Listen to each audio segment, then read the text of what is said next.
Hello everyone, how you guys doing? Welcome back to the official Nick Walsh TV channel. We're live once again, and we are doing Spin Goes today. We're going to play Spin Goes, we're going to do more 50K challenge, and all that good stuff. Hope you guys have been well. It's been a while since I've been live on my own channel. We did W Coop for pretty much the entire month of September, and then we went straight to Malta, which was fantastic. So I can say a few things about Malta. So number one, highly recommend going there. I thought it was cool. I think in particular, it was a good venue for poker because not only was it a nice large venue that could have accommodated many more than we even had, but also I feel like there was a lot of amenities. There was a lot of cool stuff going on. The hotel itself was pretty cool. There was like 3 pools at the hotel. There was a lot of nice options directly outside of the hotel and in the near vicinity if you wanted to have a nice meal, something a little bit quieter, if you wanted to go and have a few drinks, if you wanted to go clubbing. It was all kind of there and available, and I think that's what makes for a good location when it comes to poker. Okay, just give me 2 seconds, guys. Sorry about this.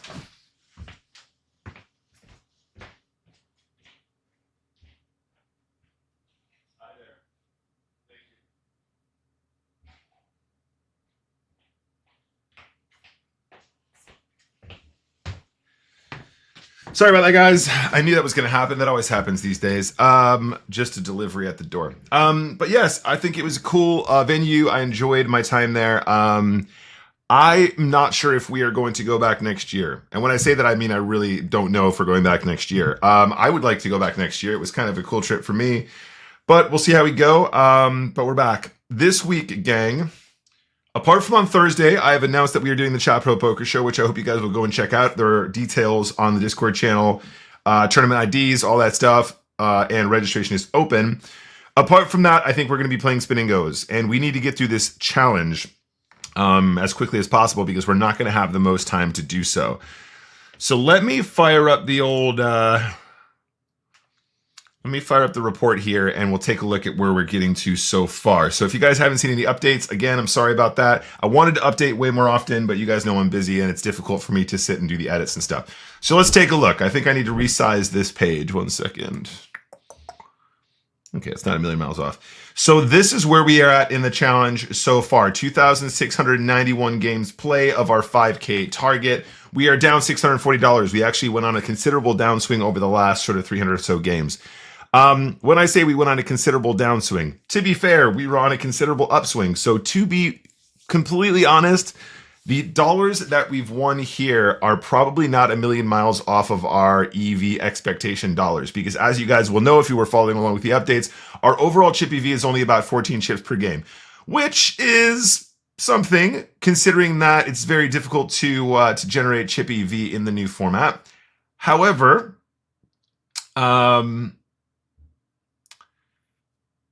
I believe that our true chip EV is going to be much, much higher overall. But as I'll show you on the graph in a second, it's going to take us time in order to get to our true EV. During the last stretch before we did our last, I did my last update, I had a conversation with a friend of mine who's played Spin Goes for a very long time. Doesn't play them anymore, moved on to other games now.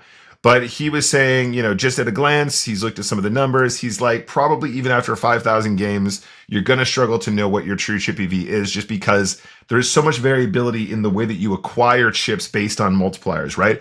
If we get more games with higher multipliers, there's literally more chips in play in those games, which will massively distort what our true chip EV will be over the sample that we actually sort of snapshot, right? So let me show you the graph, and this should give you a little bit of a better idea. So we are making great progress. We are definitely winning more chips than we are losing, without a question. We are definitely heading in the right direction. If I filter this specifically for the last sort of 60 days, or the last 60 days that I played, you guys will see that our chip EV is actually closer to 25, okay? Which is great. If we can get anywhere near 25, we're laughing, because not only will we have a profitable pre-rakeback chip EV, but we're also going to be making considerable dollars in rakeback as well, because you guys know we're blasting through volume. We're going to unlock a lot of chests. Speaking of which, we are also now playing with gold chests, which means we are unlocking something like 25% rakeback, I believe. It might be a little bit higher than that now, and that means we are unlocking $120 every time we get through a chest. You guys can see we got off to that sort of flatter start. So even though we're putting in a very good shift in this direction, and the angle of attack has increased, which is what I'm saying, I think our chip EV at the moment is much higher than it was before, we're going to have to make up for lost time, because we're looking at the average chip EV, which includes all the games where we were kind of flatlining our actual EV. So we've got to kind of build that more in order to overcome the earlier games. But also, like I said, we went on a big upswing, it came crashing down, a big upswing came crashing down. And so the actual dollars being negative at the moment is not all that big of a surprise. Now, if we continue at this trajectory, I believe that we will get to the point where we have a slightly above break-even chip EV pre-rakeback, which will give us a considerably winning EV, including rakeback. At the 10s, there is probably going to be a cap to what we can accomplish. I don't know what that cap looks like yet. I do believe that we're making big strides into improving the stacks that we're playing most frequently now, which is why we've seen a big uptick in our actual win rate. But we're getting there, guys. We're getting there. It's a work in progress. The fact that we're actually down money does not surprise me at the moment. However, like I said, we haven't really earned our stripes yet. We want to see this chip EV get something in the region of 20 to 25, possibly even 30 chips per game. I think 30 is probably extremely high. But the other thing to remember is, with the new format being what it is, anything above something like 22 chips per EV, right? Even one chip above 22 chips EV, even two chips above 22 chips EV is like a large uptick in the overall actual ROI, right? In a meaningful way. And it's also important to note that the volume plays a big role in this, right? Overall, in the new format, I believe that you will have a considerably smaller edge. Obviously, the games are a lot faster, but you will be playing a lot more volume. So I feel like you are going to benefit in a meaningful way by the extended volume, but it will obviously mean you just got to play a lot more volume in order to sort of get to your true EV, which is what we're here to do today. So let's get into it. Before we do this, guys, I do have a slightly alternative method for capturing the tables.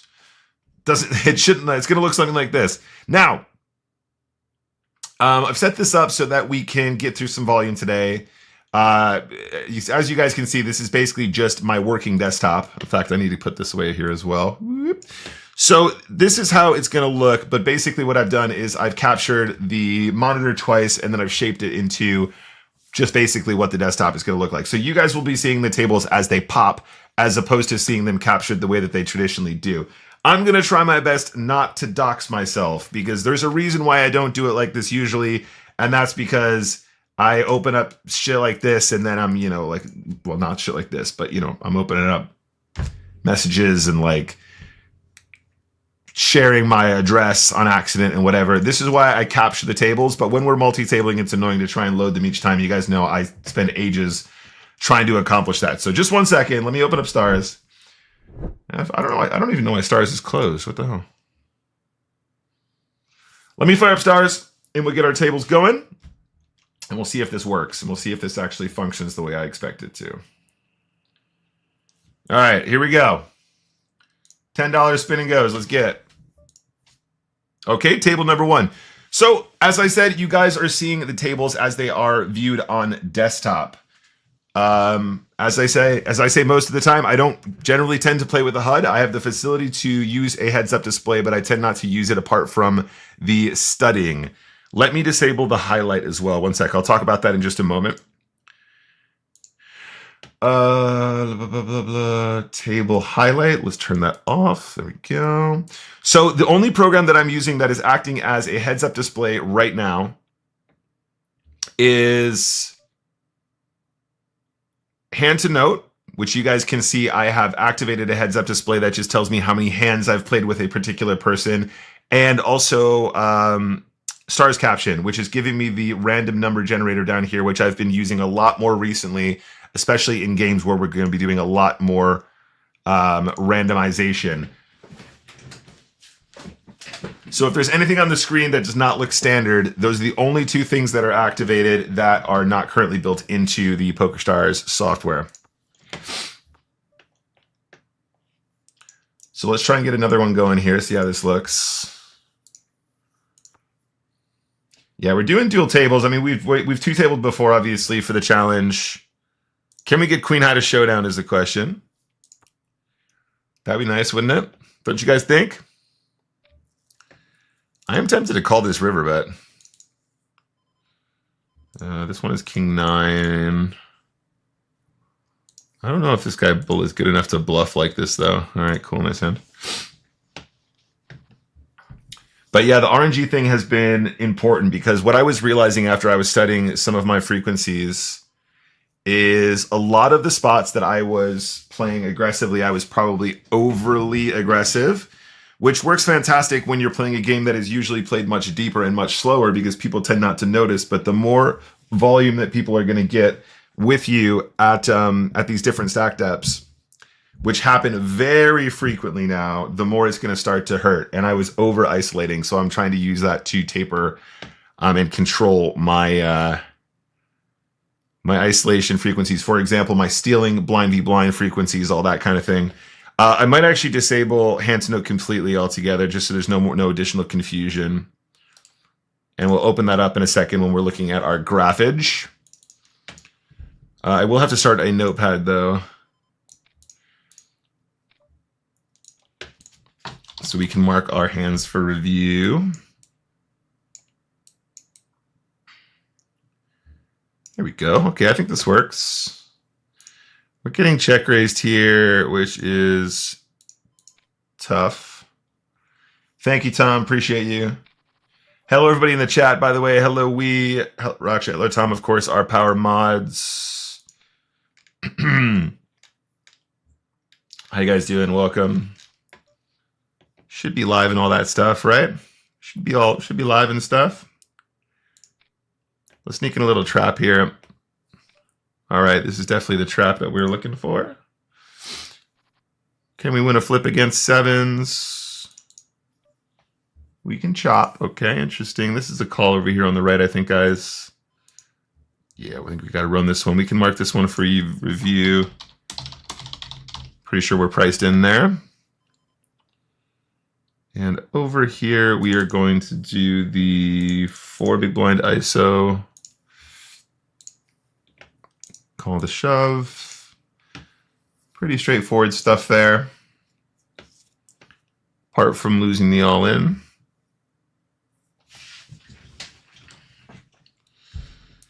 Play again.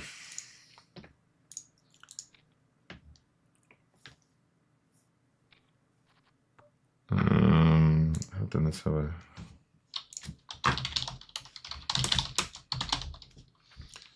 let's put in a bet like this.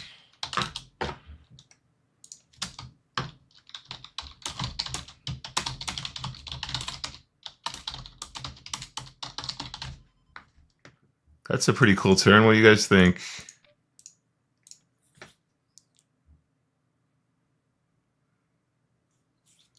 Can we get the whole stack? This guy who I have marked in blue is definitely a reg. Has done some more unusual stuff that we have noted though.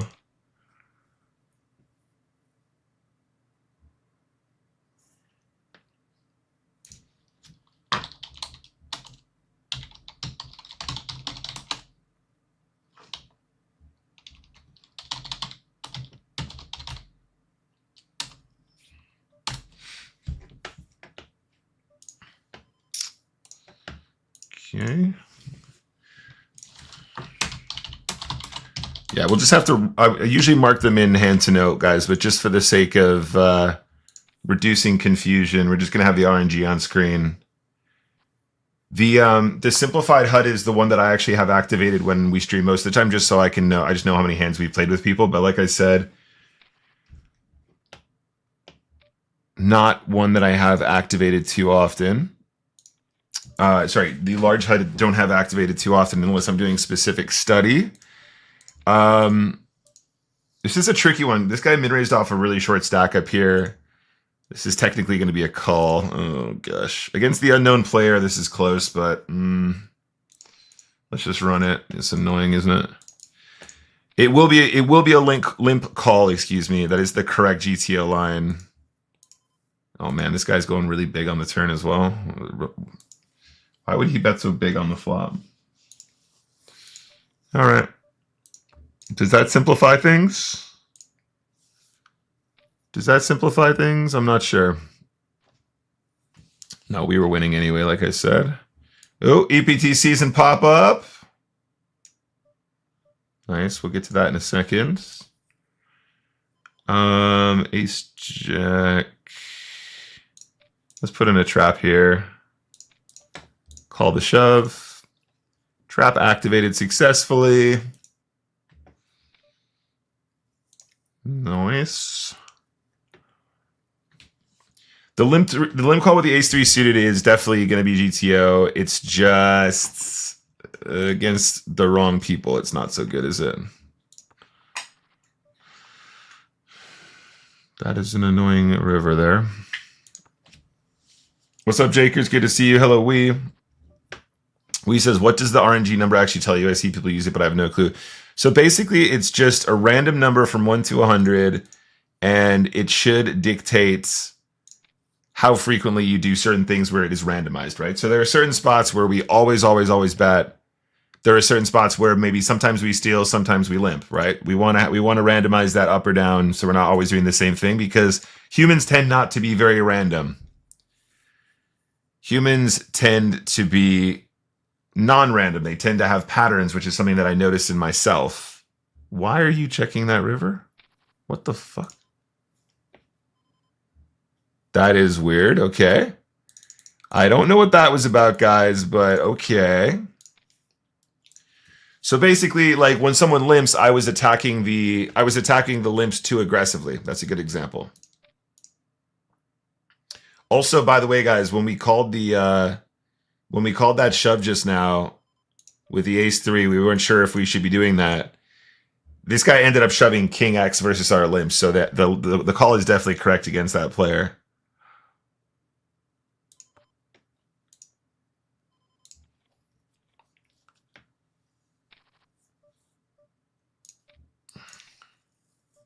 That's unlucky.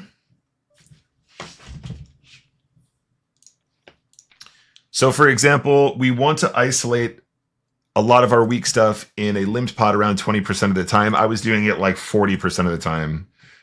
So I'm looking at that number to tell me whether or not I should do the thing that I'm supposed to do at what frequency. This is crazy from this guy. This is cray-cray.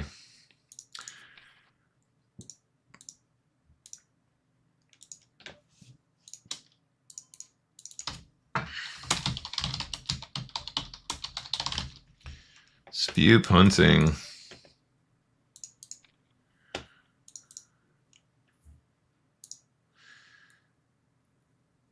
Yeah, we're going to call the 10-9 here, guys. Wish me luck. Based on the ranges we've seen from him so far, it definitely seems more than fair.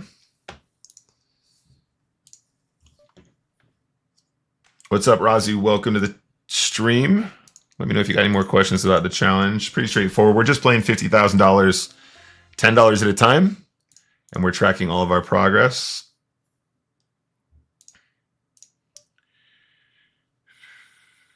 Okay, so this guy's pretty passive up on the right here. Very passive indeed, in fact.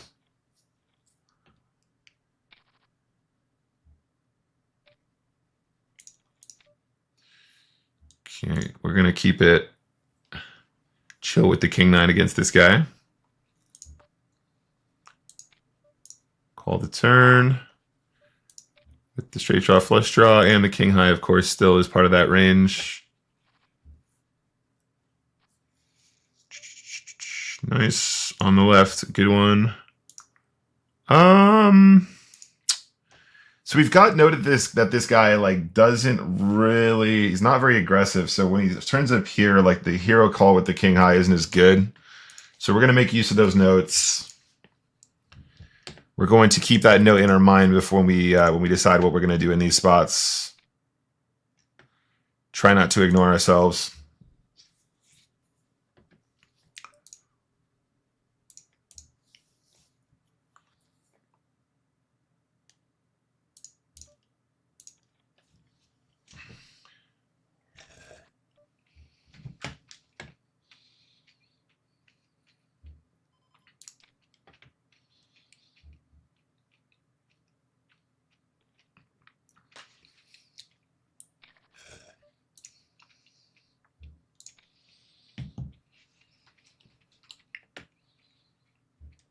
Millionaire Mojo, what's up? Sorry, guys. Wow, the big lead here, huh? Very spicy, sir. I'm going to pull up the challenge over here as well. Hey, Mateus, how you doing? Welcome to the stream on YouTube.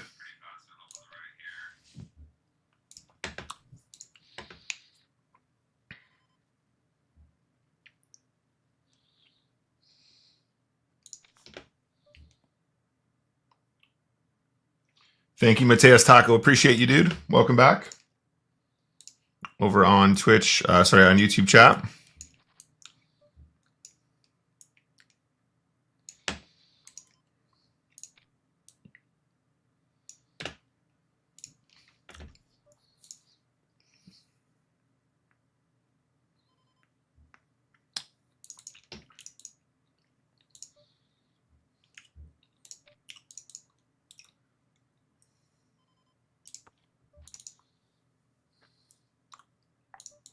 Do we commit all of it here?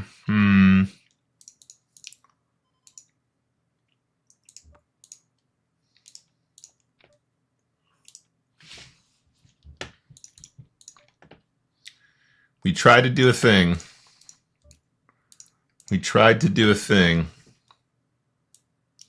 But I think ultimately that was the right move. Oops. There we go.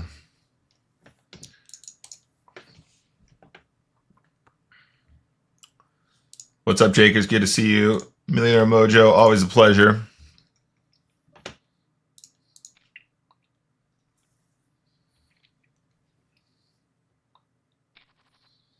At the moment, at this time of day, I've been finding that we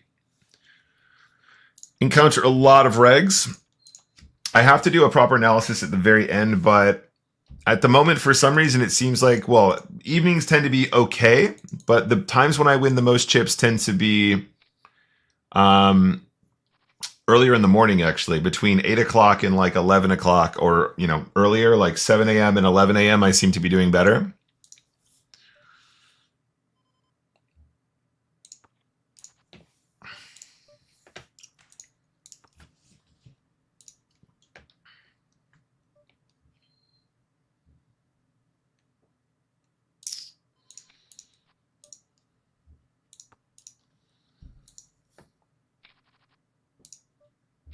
Can we get Queen High to showdown over here? That would be nice, wouldn't it? Nice. The ace-8 push is definitely correct. Oh, we get a flip. That's okay. Straight me. Hold. Let's go. We take those.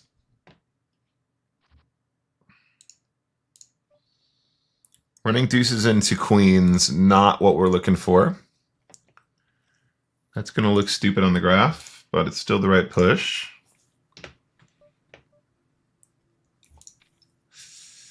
There you go. We get one of those as well. Swings and roundabouts, I was about to say. What's up, homie? Welcome to the chat. Good to see you. I was going to say swings and roundabouts, but no, it was just stupid shit. That's per usual. Go on, bang it in here. Bang it in.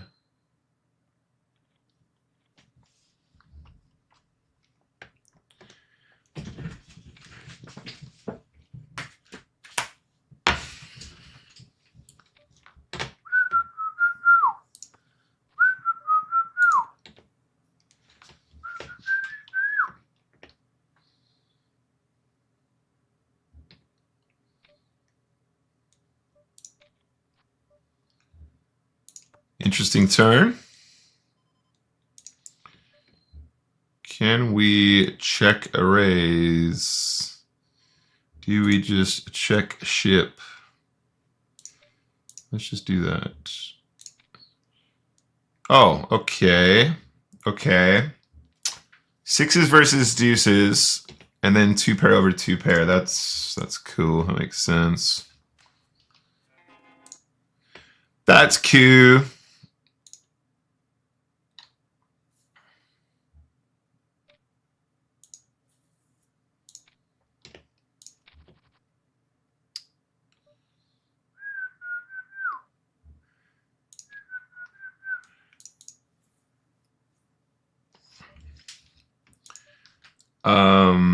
Yep, we're calling. Over here, let's do this one.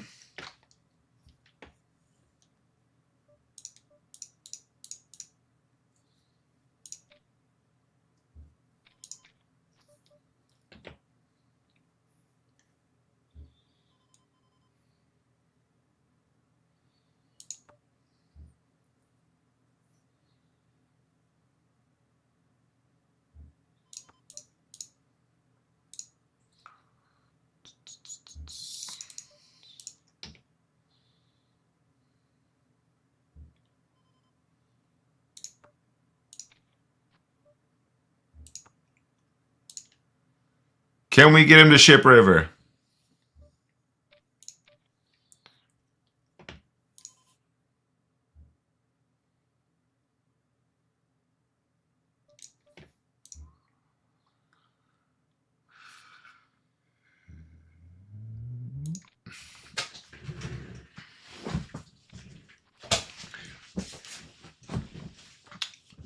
So while my memory might not be exactly perfect, for example, we know that 8-7, pretty sure 8-7 is about 50-50 raise or limp at the stack depth pre-flop. So when the RNG is less than 50%, I'm going to put in the raise. When it's over, if it's less than, I'm going to put in the raise. If it's over, I'm going to put in the call.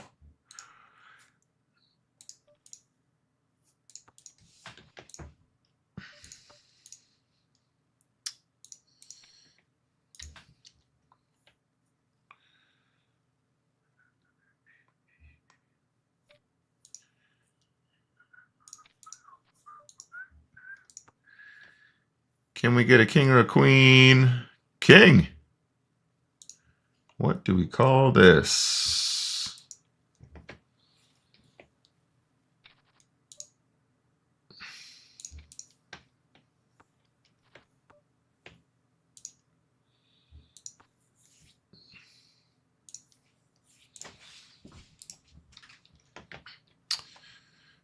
So without having to stop and start to pull in the tables, obviously we should be getting through more games. I wonder how many we can get through today in like 3 hours or something. I am tempted to call this river bet. We are blocking the straight, which is significant. A lot of times the 7 or the 5 would lead the turn here as well. So yeah, it feels good. Teach him a lesson there.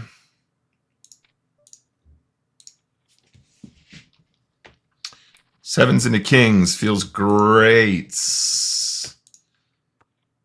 Sevens into kings feels really, really, really great.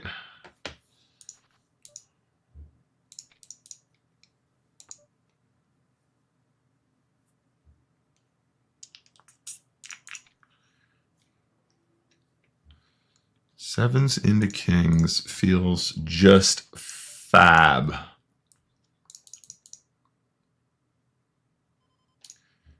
Could we get over 3K games today? I'm not sure, buddy. It depends how fast they go. If we keep running sevens into kings, it should actually be a pretty speedy one, huh?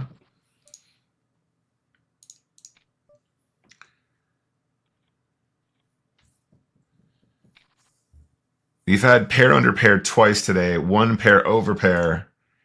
And that one didn't work out either, so we'll see how we get on. For 50 bucks, let's go. That's a multiplier. That's a nice one.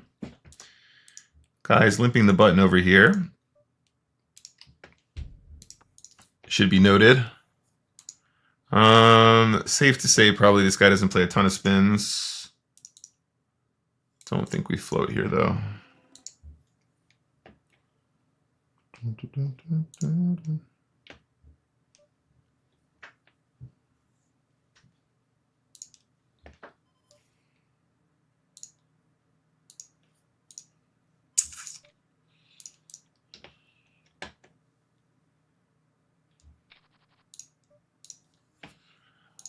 Do you believe in magic? Ace-6. Do you believe in magic?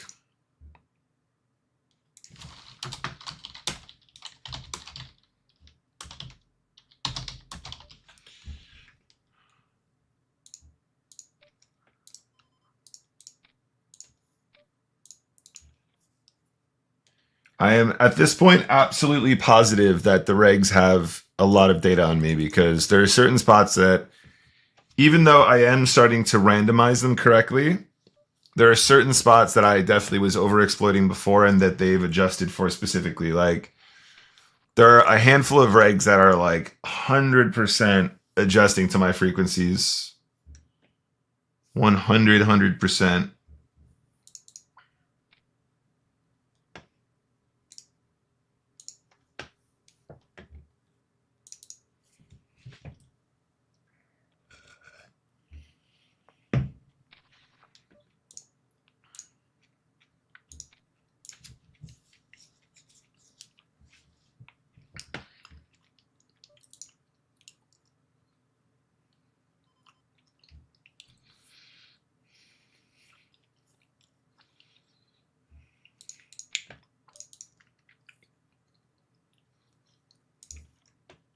Wow, King 3, huh?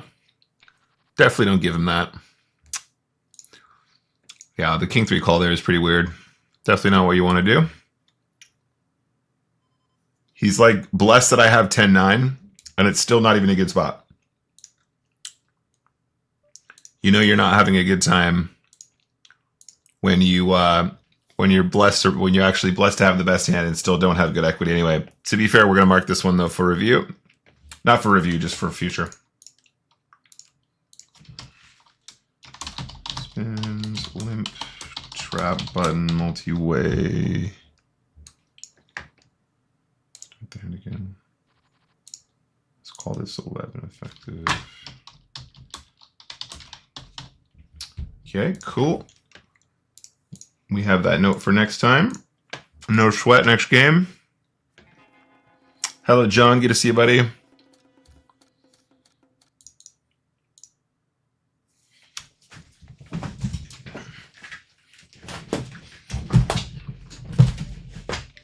How are you doing today, mates?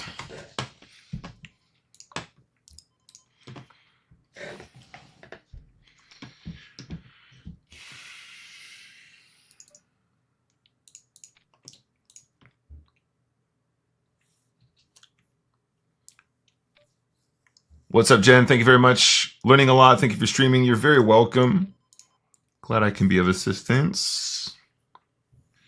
This is a nice flop.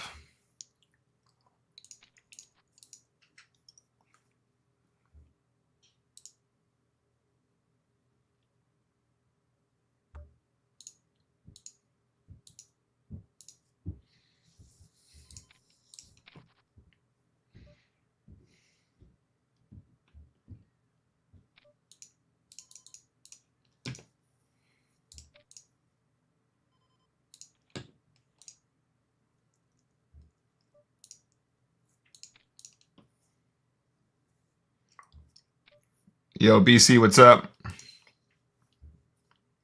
It's this Thursday, mate. It's this Thursday.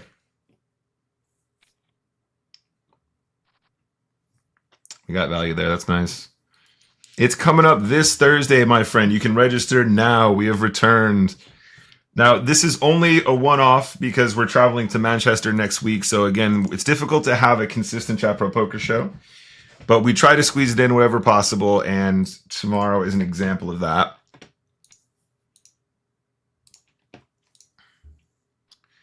So get involved, go get registered. It's on Thursday. We do the stream at 6 p.m. UK as usual. It's me and Strag running the show.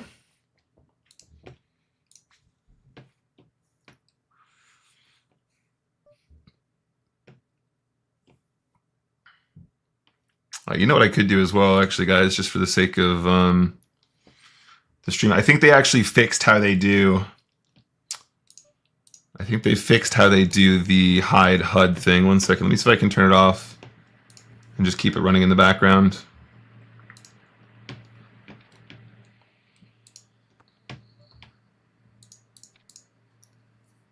Disable HUD. There we go. Try that. I think that works. And then we can actually have hands marked like this. Sorry, guys. I know this is ugly. This is just how we're doing the hands at the moment. This is how we're capturing the tables. I mean.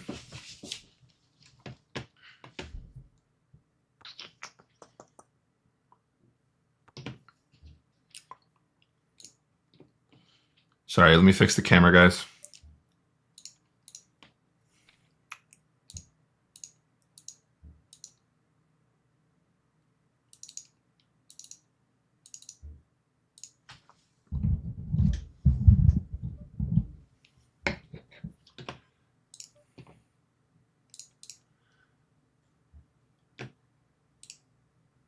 It's a little bit better.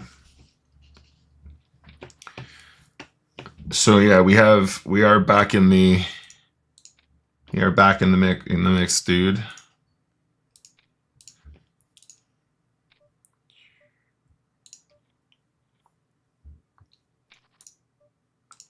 Interesting maneuver.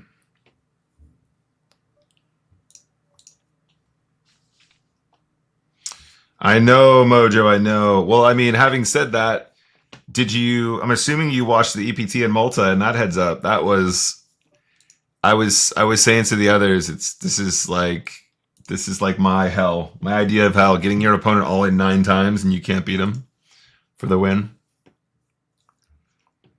If you haven't seen it, I won't spoil, but the heads up is insane. Definitely should not have gone on for that long.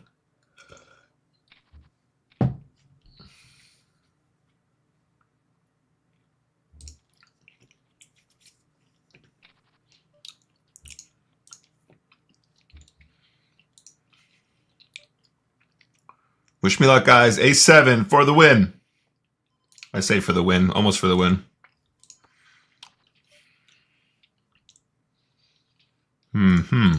Okay. More games, please. A next game, please.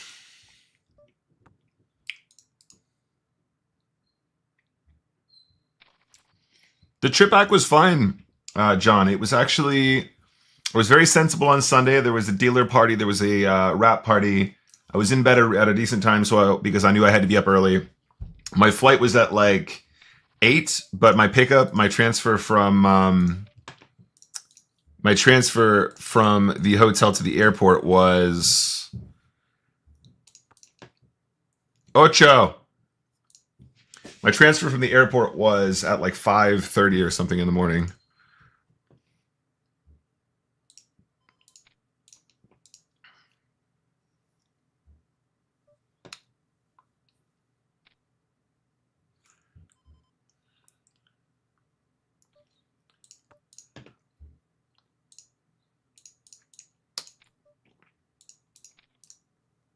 We got him. We got him, you guys. We put the chips in good on the right here as well, even though we were super short. Good spots. All good spots. They're all good spots. They're all good spots. Don't worry, chat.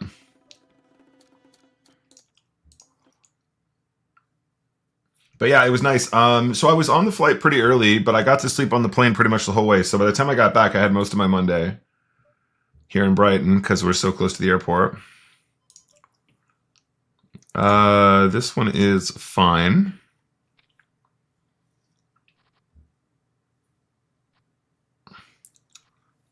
That is a good spot. We'll take it.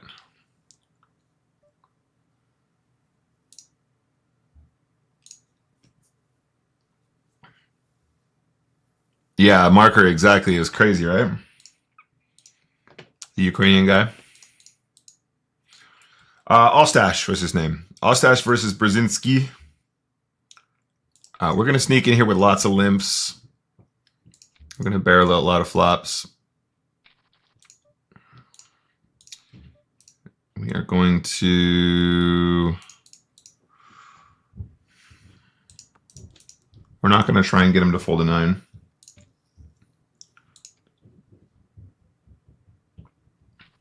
Yeah, Mojo, exactly. 6 is any good? Are 6s any good? We got this guy punting. Allegedly. Maybe we just caught him on a bad day, I don't know, but...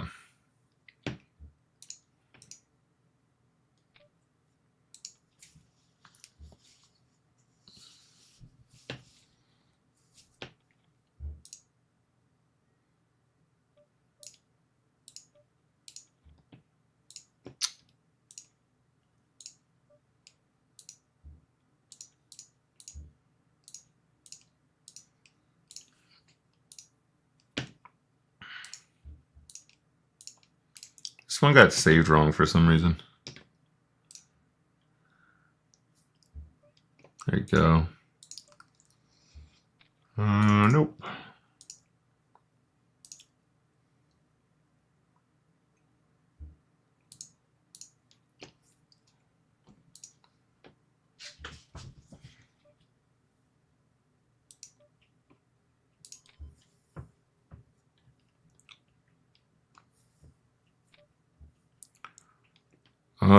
This is an interesting one. SVM is definitely a reg, though.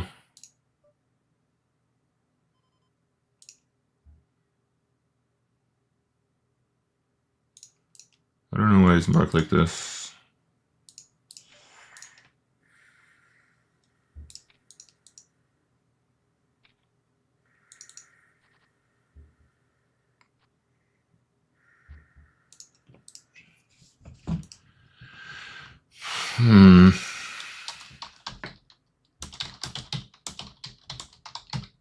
We'll mark that one for review.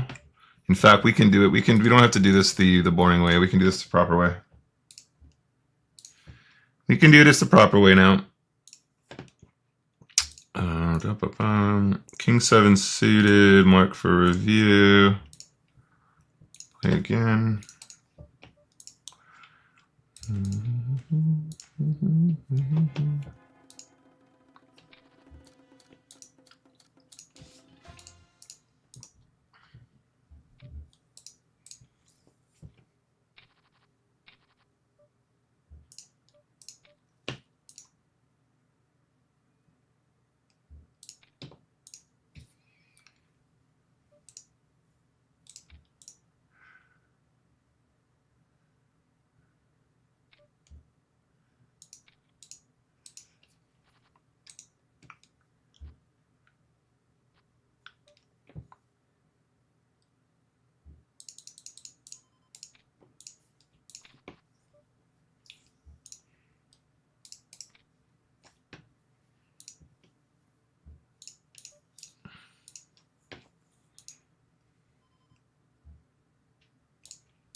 Marcos del Rio.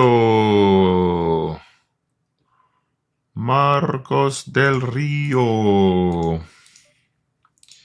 Marcos del Rio. Holds. Marcos del Rio.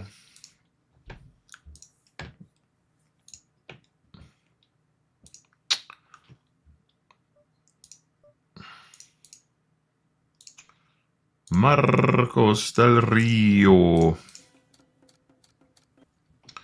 Little domination situation on the left. Yeah, okay, so let's just, we've got this working now again, guys. We've disabled the other HUD. So you guys are seeing what I'm seeing, obviously. So let's,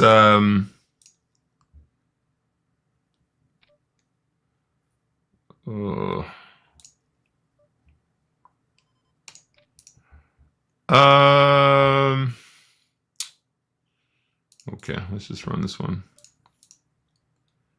Let's just run this one.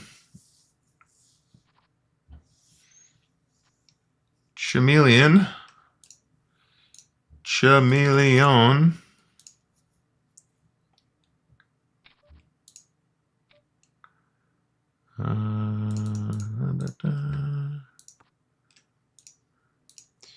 We are gonna ISO.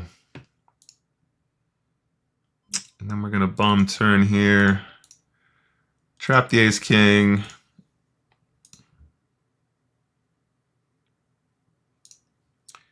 Tramping ace king like a champion. Tramp. Tramping ace king like a champion.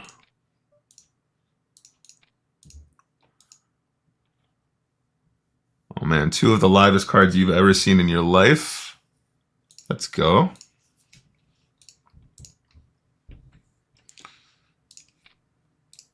Chameleon.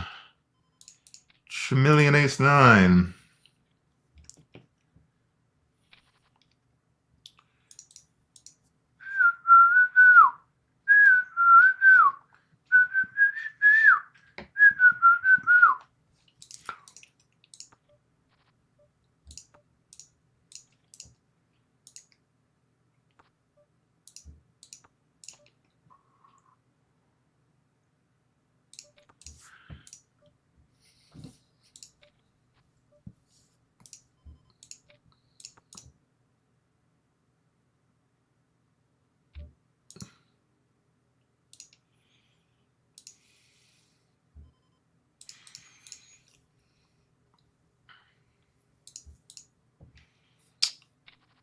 All right, let's push that one.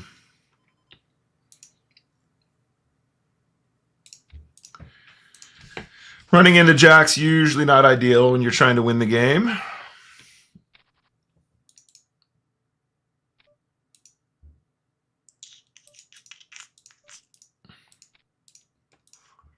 Can we get some deuces all in here?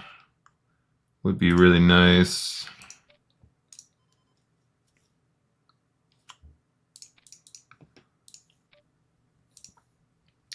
Why are we getting raised? Why are we getting raised, chat? Why are we getting raised?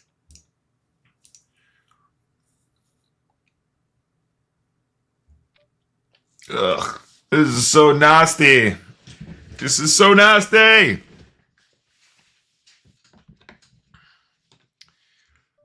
I don't think we can fold, but I just want to quit poker forever if he has a 10. It's the saddest story ever, right?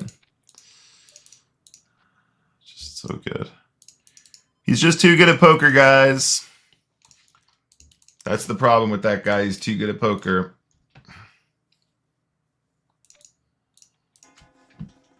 Ugh. This spot makes me want to cry.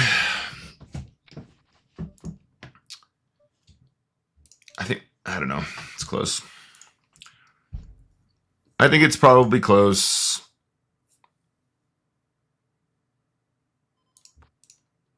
I think it's probably close.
right. Well, Queen 9 is a call here technically. I'm thinking it might be too few big blinds to want to fold, like as an adjustment against the tighter range, but you know, it is what it is. I think we probably just have to call against most opponents with Queen 9 here. Even players who are shoving tighter, like, will still have hands that we want to be up against there. And as you can see, Ace 10, 60-40. We actually lose very few bigs there that way.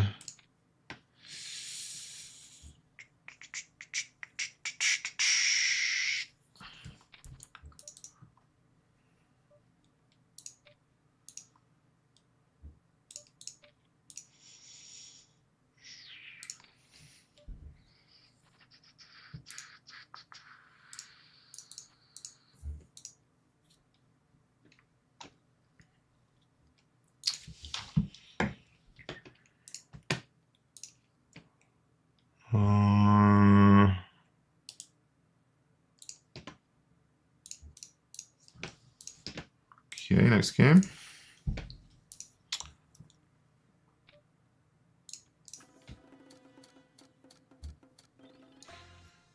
Being it looks so small on the screen, your avatar looks like Steve O'Dwyer. Does a bit, doesn't it, actually? I can see that for sure. All right, we're playing a little 50x over here. $50, I should say, 5x multiplier.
You win, sir.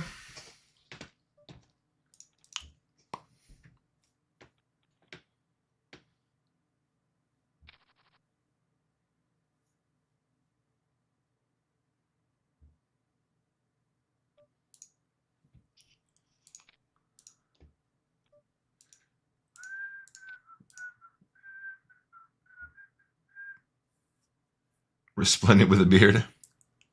Great word, resplendent. Great word.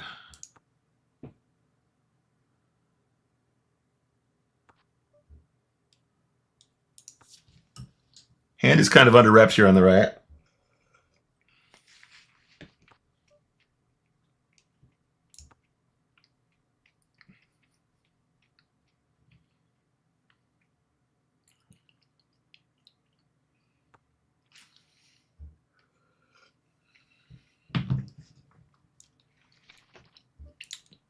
We take it. We take it.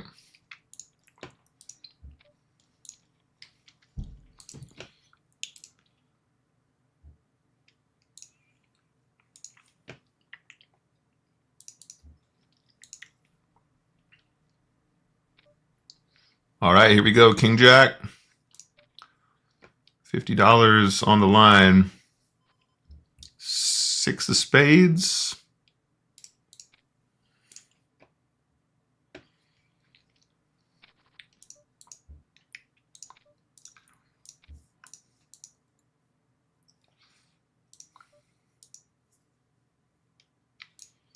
I think we can probably just bet flop here quite often on the left. What's up, Zintex? Good to see you, buddy. I think we can just start by betting and just keep betting. I think there's going to be a fair number of good turns for us to go crazy on. 8, 9, 10, Jack.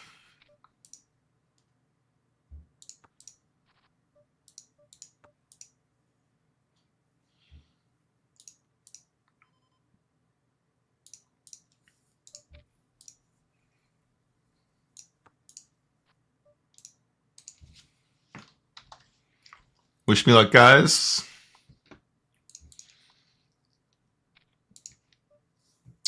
That is so annoying. If he doesn't make 2 pair, we win that pot. If he doesn't make 2 pair, we are winning that pot. Stupid fucking river. Deuce of diamonds, the biggest brick in the universe, and he just has a piece of it for some reason. Like, whatever, bro. That doesn't seem right, does it? That doesn't seem right.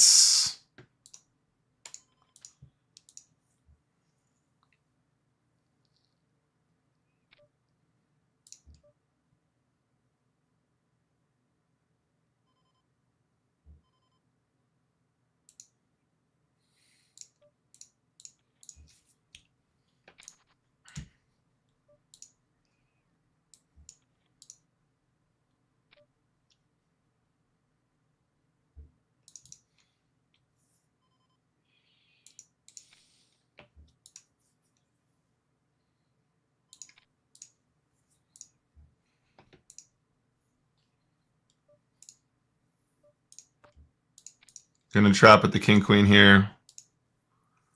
We are perfectly happy to call a shove. Try and get him off a chop on the left here. Nice. Getting him off the chop is super duper nice there.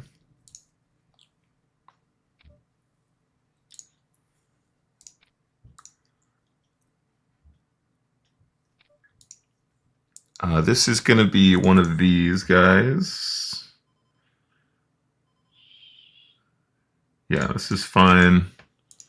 And then we're going to do this over here. We're going to do this over here. And ideally, we are going to win both.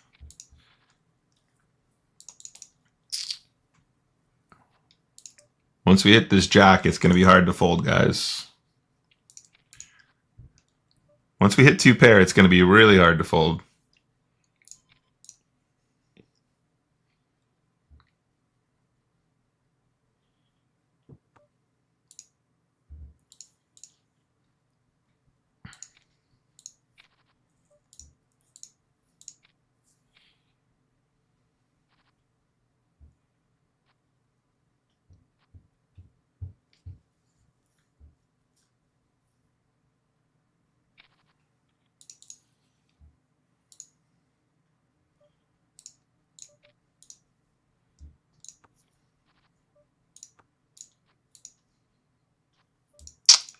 Nice, good one on the left.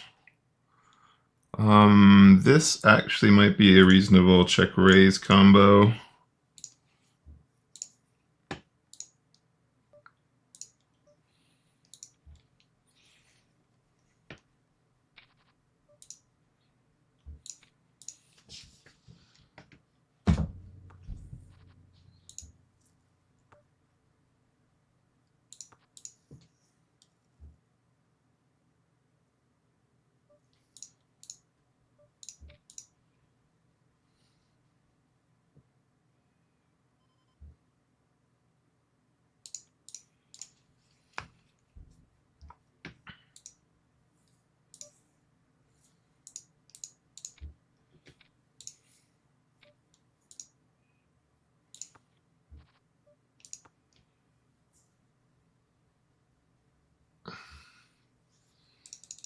All right, we take it.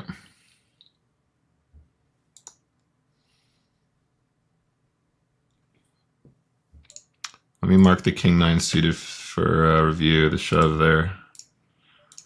Nope. And nope.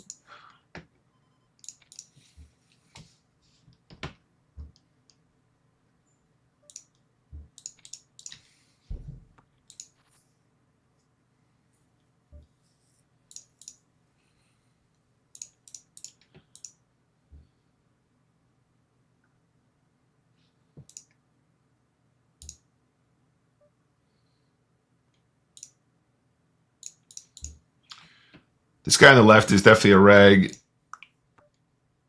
I think for that reason, we got to keep it balanced on the flop. We bluff this board 100%.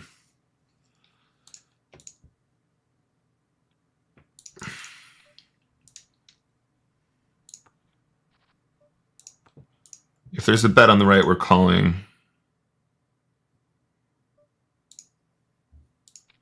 Jack high float, king nine call. Pretty standard stuff so far. We're going to try and get jack high to showdown if we can.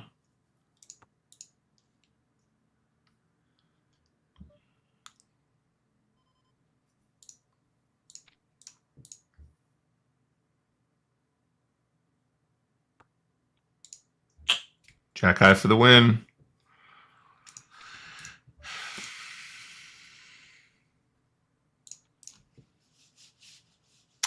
I would really like to win this 50x multiplier. That would be fun, I think.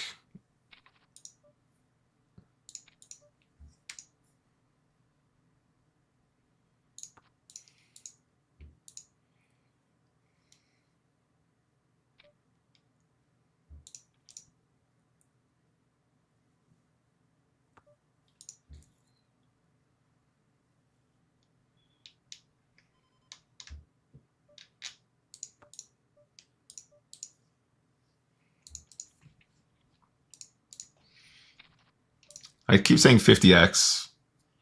Stupid. This 5x multiplier.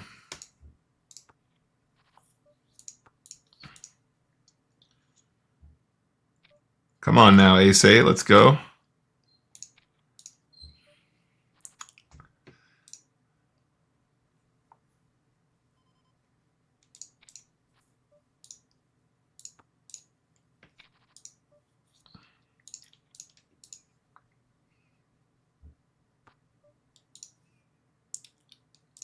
I would love if a 7 would be good here.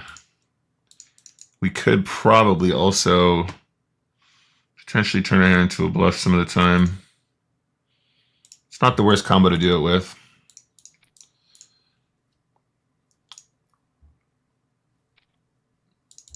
Oof. Nice. Nice call, buddy. Nice call.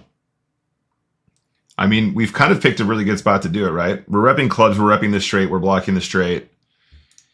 The objective here is to get a better hand to fold, like an 8 or a 7, potentially, or possibly like a 9. It's actually, I think it's actually probably really good. It's a good call with the queen. He's got the 4 blocker, which obviously makes a pretty big difference. Yeah, I think it's fine. I think it's quite cute, actually. Probably winning a little bit more than we would be if we're trying to take it to showdown. If we check and he bets, we might have to call as well. Yeah, at 5x, sorry, not 50x.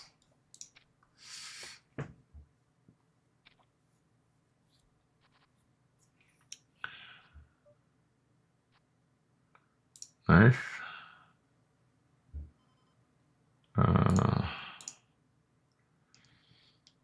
10-9, let's go. We must gamba this one. Ooh, getting a fold is better. Getting a fold is actually much better. 5 is 10% of 50. Come on!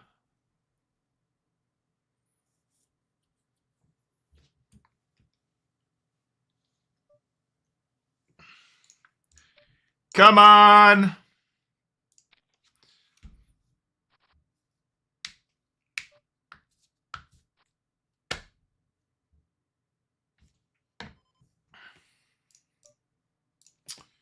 All right, 50 bucks.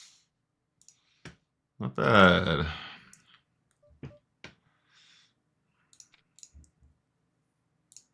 Roller coaster over here, guys.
Like, what in the actual fuck was that?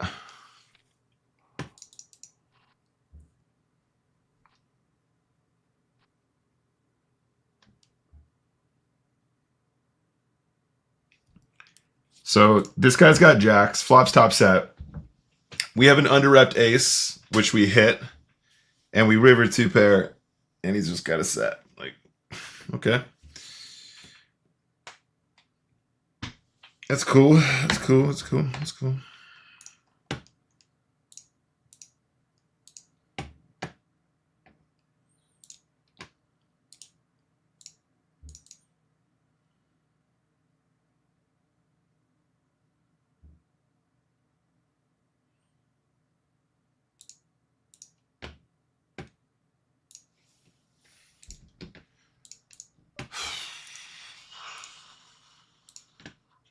Wonderful. Any chance of us actually just checking that river disappear when we hit a deuce? Like, we make the ace, we make a bet. Fair enough. Like, you know, we could be beat sometimes. We're going to make a little value bet on the turn. On the river, we're going to reassess. Oh, two pair. Great. Let's go ahead and put that in the middle. Oh, he's got jacks. Cool. Very cool. Very cool.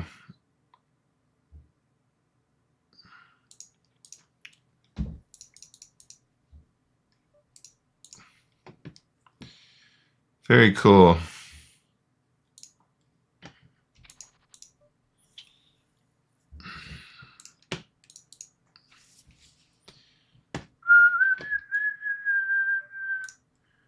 Very, very, very cool, guys. Very cool. I think that's pretty cool.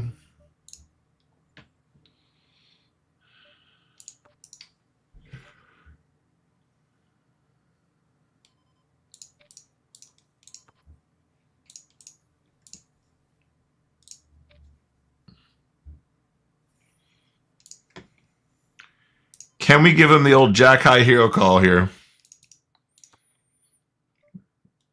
Limped pot, hasn't repped a single street, doesn't bet a 4 like this, doesn't bet a 3 like this. Bluffing with the best hand. Nice. Bluffing with the best hand is Spin Go champion. Can't even do this right.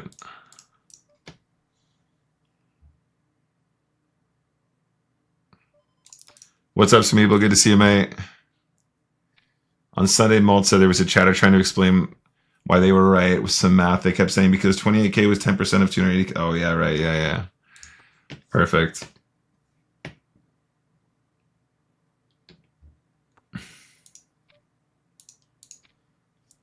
Guys, bluffing with the best hand. King 5 bluffer. Nice one, buddy.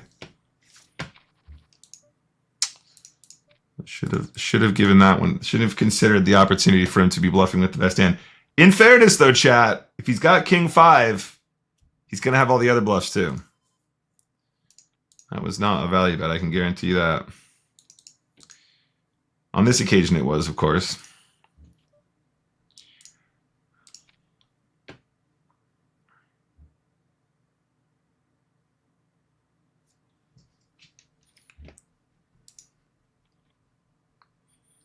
But if he's betting with a king high there, he's going to do it with all of his other bluffs, which means the call is actually probably winning overall. So I take it. I'm willing to accept that. And that is actually going to be really good for us long term, I think.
All right, we go again.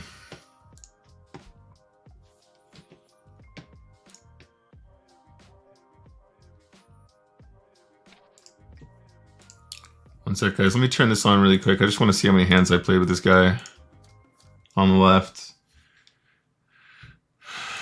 Yeah, I've played a fair amount with this guy now.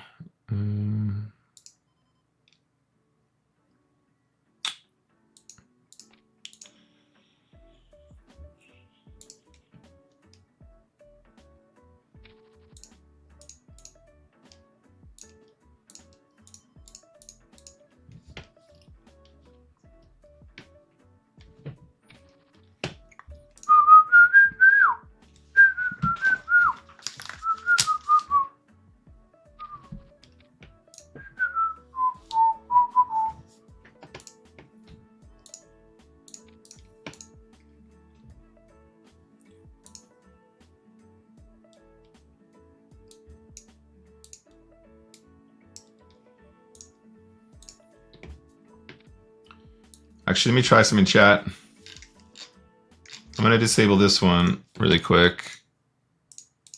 Let me try and play something here on YouTube. Should be allowed to actually use this music. I'm not sure if this is going to work audio-wise, so you guys gotta let me know if the sound is okay.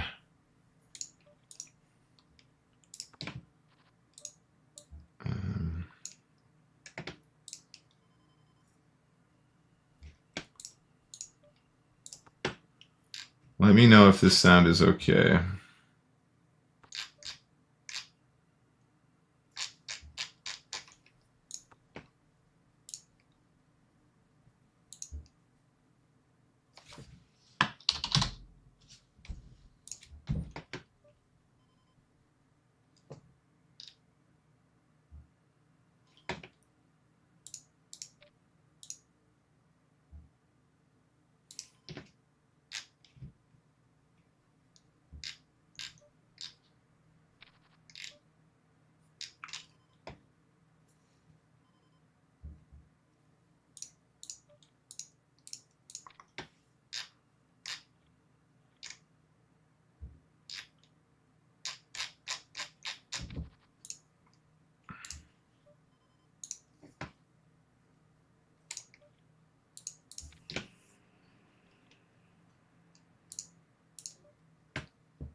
right, tell me if this is a good volume.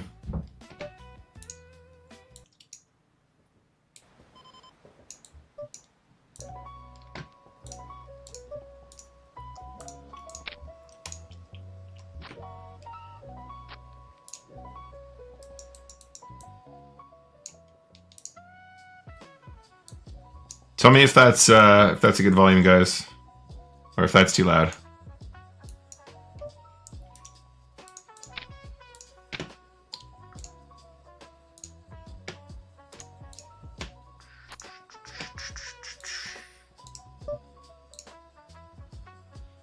Yeah, let me know if that's too loud, guys, or if that's okay. I'm pretty sure I can use this music on the channel. Fours into jacks, baby. Fours into jacks. This is not what you're looking for. This is not ideal. I don't think we're going to fold here, guys. Okay. Le Gambler!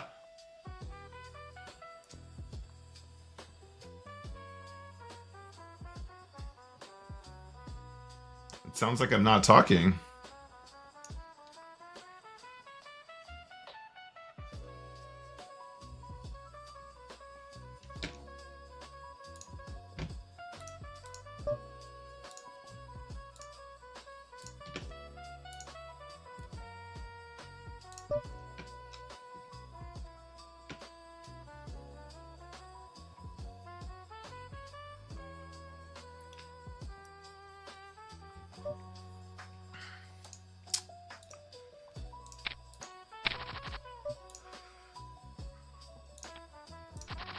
No action with the kings.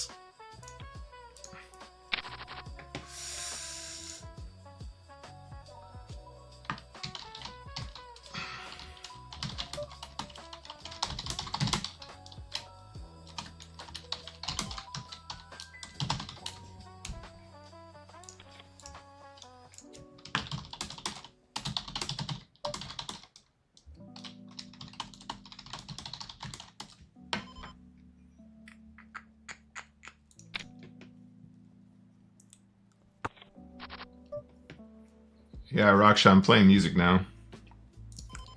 That's what I was asking about, sorry.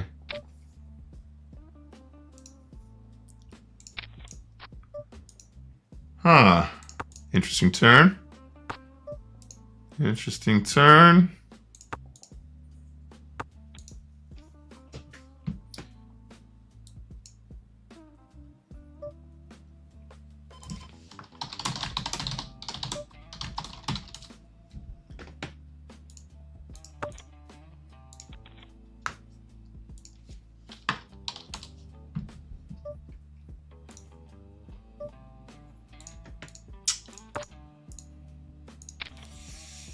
Ace-8 should be monstrous here. Yeah, we take those. We take those. I am going to bluff here, guys. When we pick up a gut shot on the turn.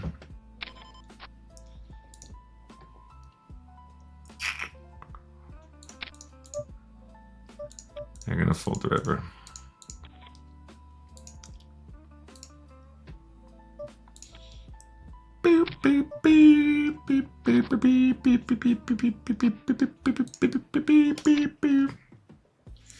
It sounds like a jazz copyright free song, something like that. Yeah, it's not quite. Oh my days! Elevator music, yeah, pretty much. Pretty much.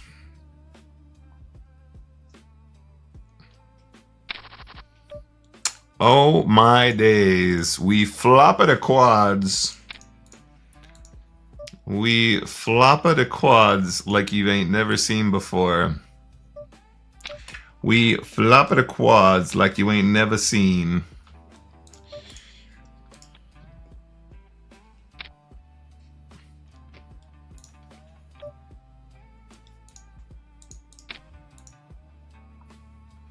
Can we flop at a quads? Ocho! Let's go. Little run good, never hurt anybody. Okay, well, that's also fine, Tom. Yeah, that's okay. I can accept that. Yeah, we ain't folding yet. We ain't folding yet. Best of luck, senor. Oh, well, that's a good spot. All right. We in biz. We in biz with the 4X. We're actually in a little bit of biz now.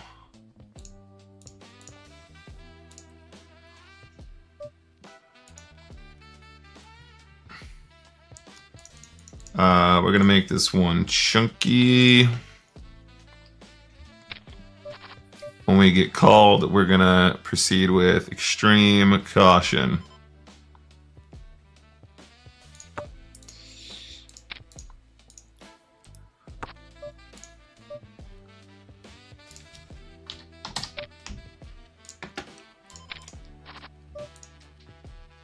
Can we please get to the river with the best hand? That would be really nice.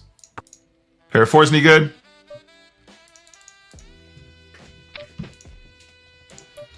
Probably not, huh? I'm going to do something weird here. I'm going to hope for the best.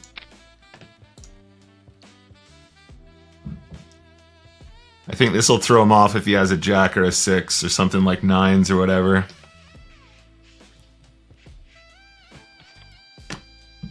Some of the time.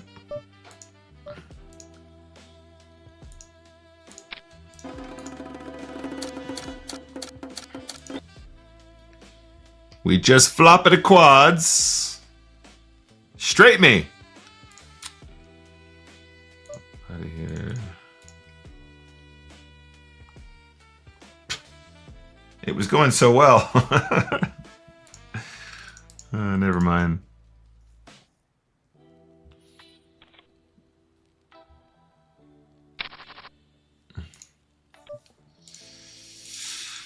Flop at the quads.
Let's see if we get bluffed here. We can get raised on the river, I suppose. As a bluff. Here we are.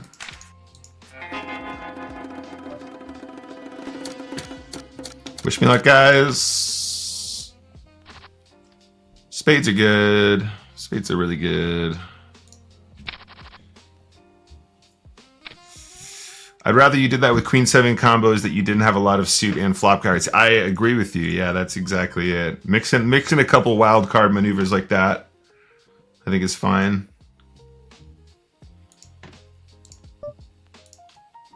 Couple wild carders. This guy's gonna back call Ace King because, you know, fuck my life.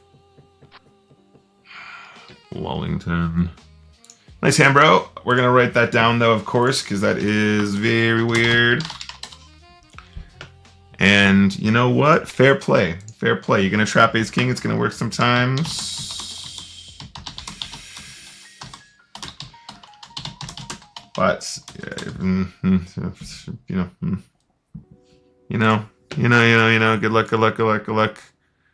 I wish you all the best in the games to come.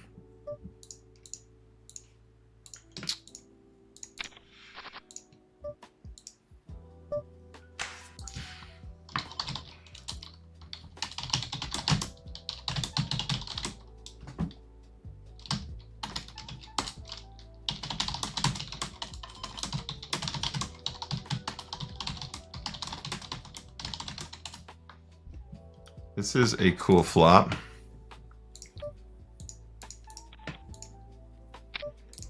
think we are going to check raise against a reg.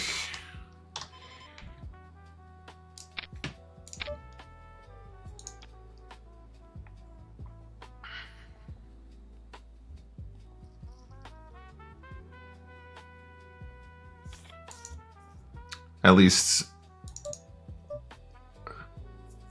we will against the reggers.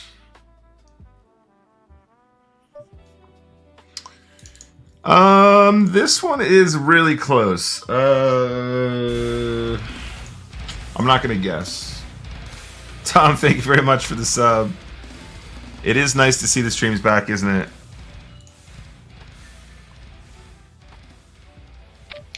It is nice to have the streams back, buddy. I'm with you, mate.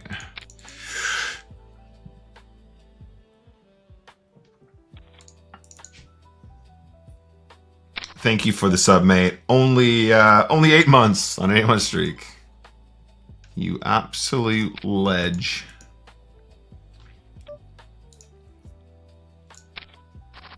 $10-9, huh? Just your average $10-9 spot.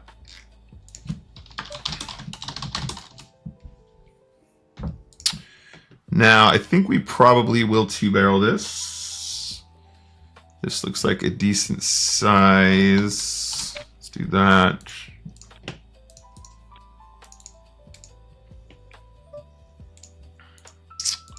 Pretty much no-brainer on the left.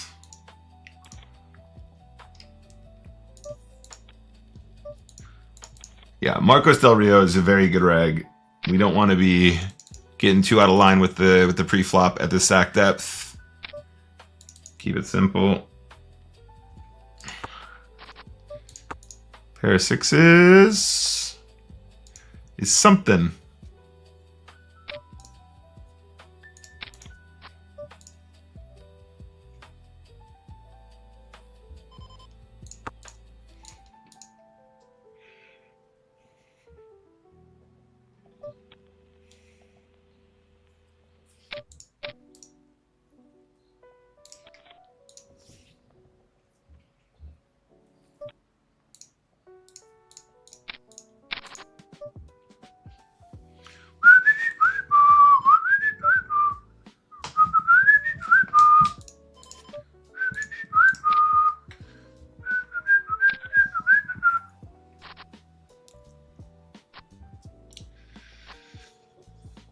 Putting the chips in good. That's all we can do.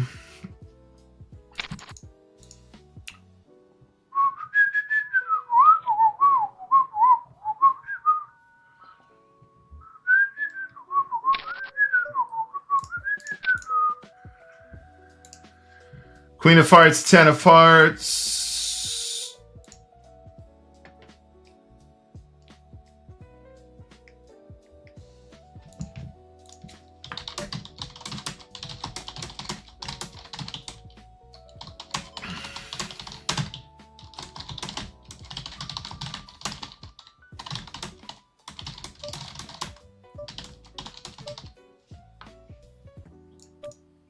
Oh, our hand is very, very, very under rep now.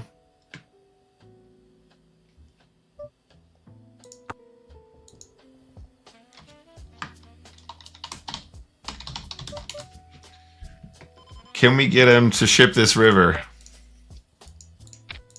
Can we get him to ship this river on us?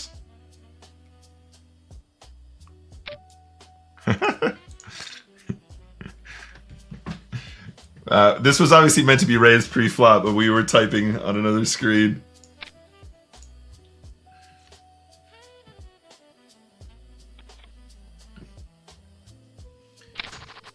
I think we got one more big blind than we were meant to there. That's cool. I'll take it. my goodness. This guy has too big. That's still going to be too much. Very shallow poker. Very shallow. He wakes up with queens. We're going to spike a king anyway. Could be worse. Yeah, we're going to call this, guys. It's only 3 bigs. 10-6 is going to be part of this range for sure. Straight me!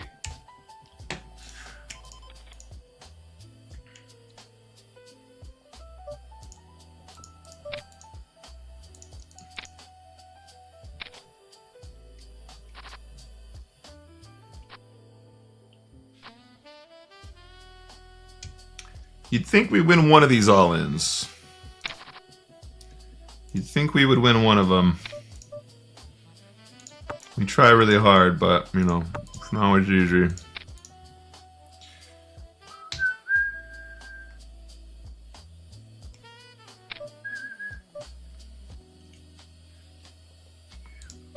My spidey senses are saying no on both screens.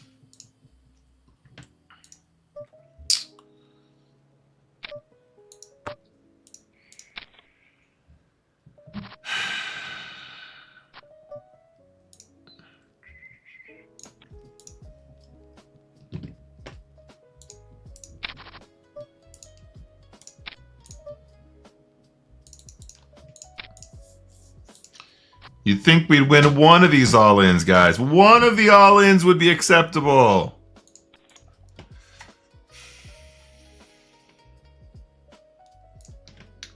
One big blind. Okay. Coming back from one big blind like nobody's business. Like it ain't nobody's beejnash. Beejnash, beejnash, beejnash. Beejnash, beejnash, beejnash.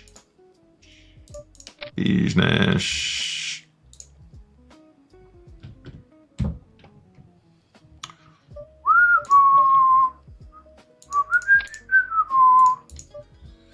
Beejnash, beejnash.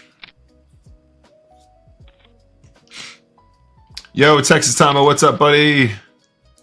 Good to see you, mate. Thank you very much for the support. It's required.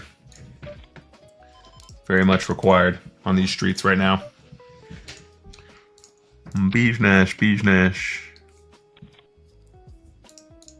He was desperado to win that one, guys. He's had the spades, losing on the turn. If you can't improve, we'll find the chop.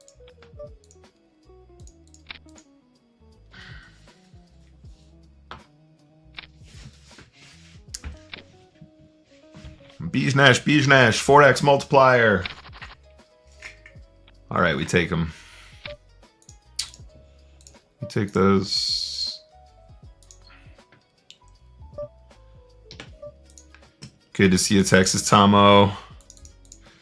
I'm going to do something weird here.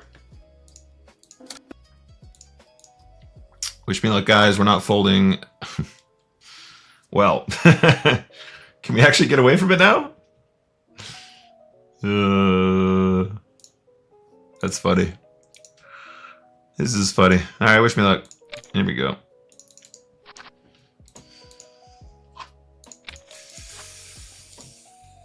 Nice hand, senor. Definitely will mark that one for later. Limp button, multi-way, 15 effective was ace, ace.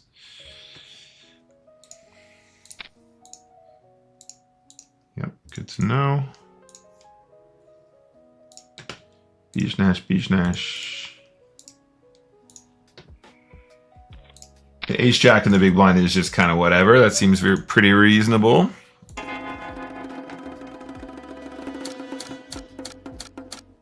The aces limped is the one we want to remember for future.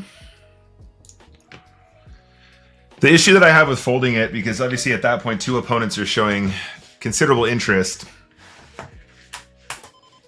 One of those players probably has me beat, and that doesn't necessarily mean that we don't have the right odds to call. But the other guy on the button could literally just be like, I don't know how to play pocket twos, and then we have like infinite infinity. We have like infinity equity all of a sudden to just like run it every time, right? If the big blind has ace queen and the other guy just like doesn't know how to play pocket fives, happy days, right? That's actually a really good spot suddenly. However, in the event that the button is only limp calling there with a very strong part of his range, then it gets kind of shitty. Either way, we lose that pot, right? If we're shipping, we're going to ship. By ISOing not all in, we're trying to give ourselves a better chance at winning a pot against the guy who limped the button, who's going to have a random range.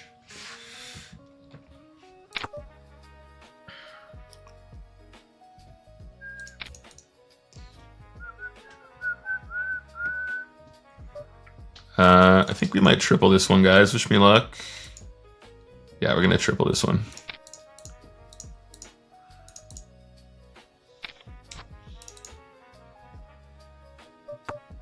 Wish me luck, gang. We're going all the way. We're going to apply max pressure, and he's definitely not going to call us with a queen or a jack.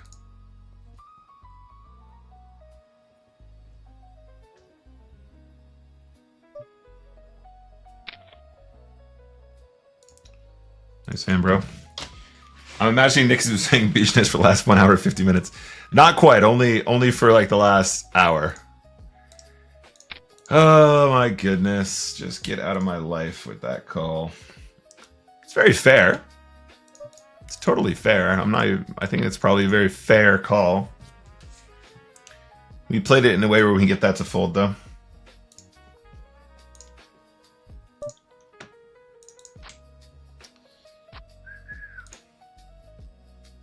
It's close, yeah. 50 minutes.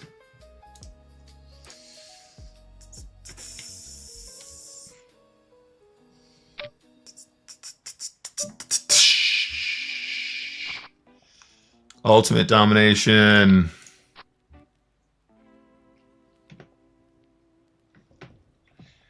Cinco, cinco, cinco.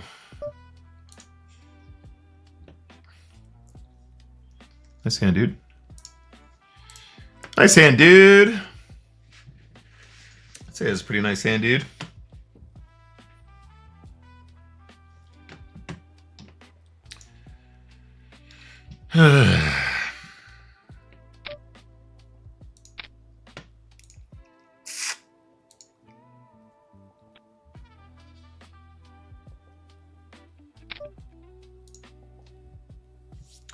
Imagine just having queens. Imagine.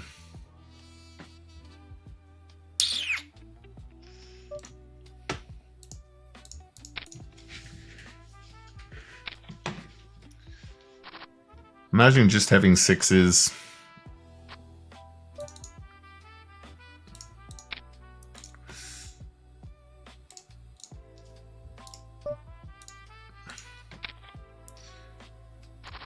Imagine just having a7.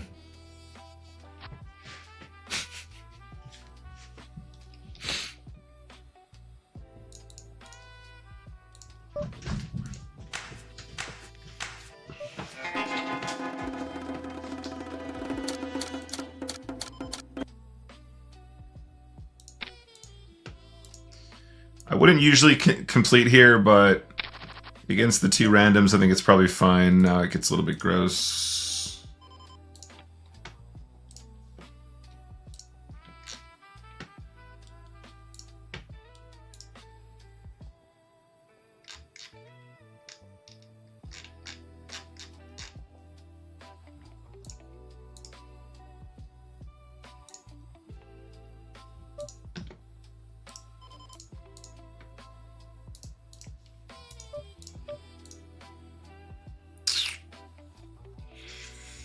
Probably can do more with this spot on the right rather than just calling it off there.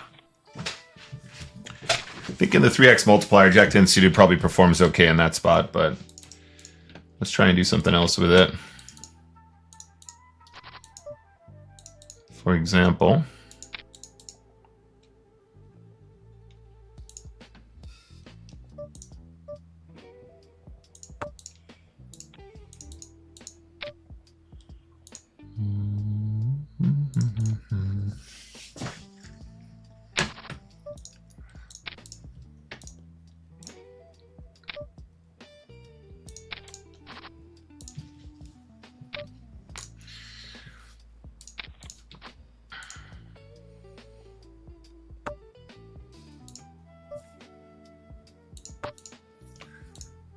Queen high for the win? Queen high for the win? I mean, this is telling me he probably has ace high, to be honest. And for that reason, I think we're going to commit the rest. Wish me luck. The one big blind river bet there is screaming like ace jack or ace 10 or something, isn't it?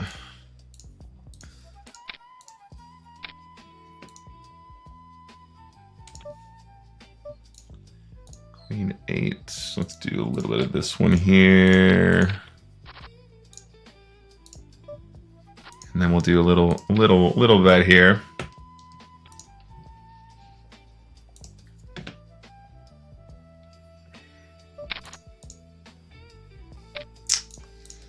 This is going to be fine. This one, against the unknown player, we probably get away with more often than we should. And then run this one, and then call this one.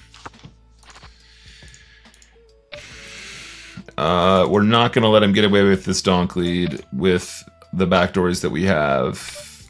In fact, we are going to load this one up now.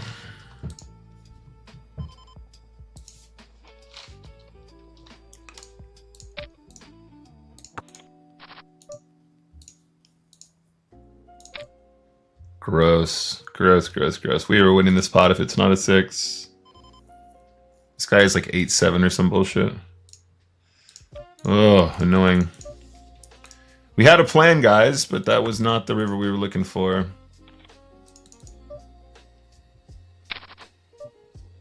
Zintex, it was exactly that, mate. I said that the entire time as well. I was telling everybody about how I really felt that guy's pain. This guy definitely has a 4. We could also have king high, I guess. Could also have king high. People never play a 4 like this. Yeah, this has the feeling of somebody who is like, king high's good on this board, so I'm gonna lead it. Now I've got 2 pair. It's okay, we can still negotiate this one. We can still negotiate this one. It's a negotiation. It's a negotiation. Bijnash, Bijnash.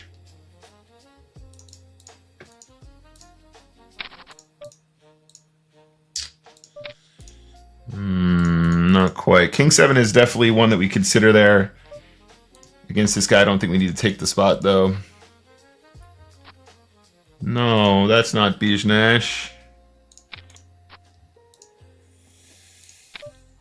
Okay, we're still calling.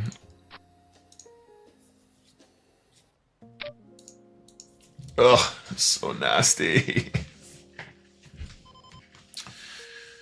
Oh, he's such a lead, though. He likes to lead everything all the time.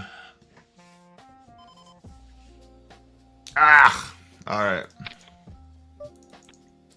Fair play, nice hand. Infinity leads. We'll make a note of this. So we just want to know in future that this guy is leading a lot, which is fine. But lead. Fuck off. Donking a lot. This one makes sense to me. Confidence. 3 street lead with confidence sizing.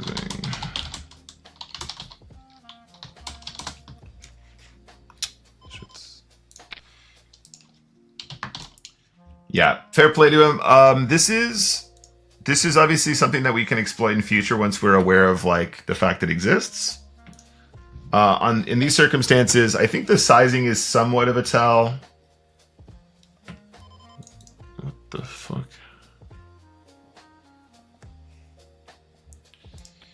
The sizing is somewhat of a tell. I feel like the 3 street confident lead there is going to be a 10 some of the time, but the biggest issue I have with that is I kind of want to see it for myself, like on this occasion.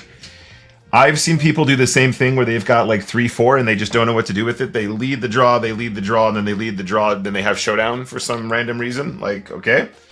I've seen people do this where they lead confidently with like 5-6 and we have them out kicked. So it's not like our hand is a ridiculous call down because we'll just win. But we want to be aware of the fact that he does have some stronger top pairs here as well, because that will obviously impact heavily how we approach these situations. It could also be the case that if he has a hand like 5-6, he donks one, he donks one, instead of 1, 2, 4, whatever it was. So it is what it is. We paid for the info anyway, which is good. So that's something in the pocket. And now we play more poker because, you know, poker.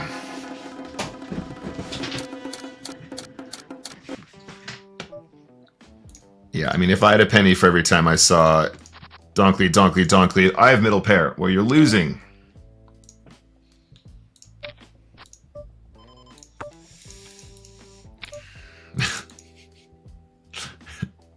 Lovely spot again.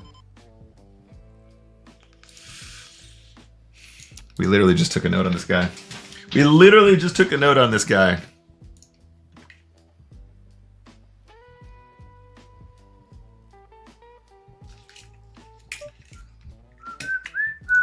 Let's take the big blind back.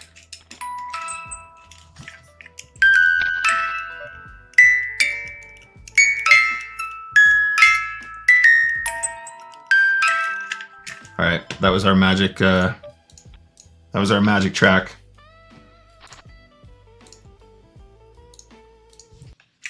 Demons go away.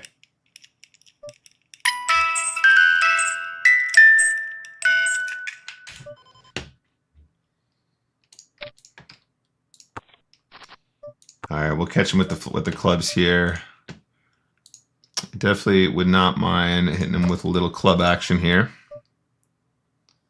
This actually might be acceptable. Let's give him one of these.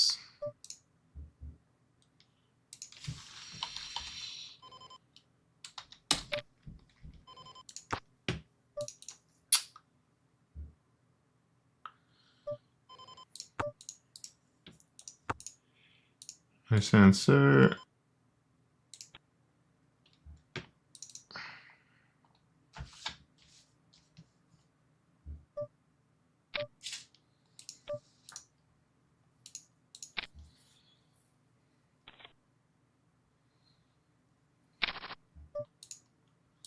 Works better when you make your clubs.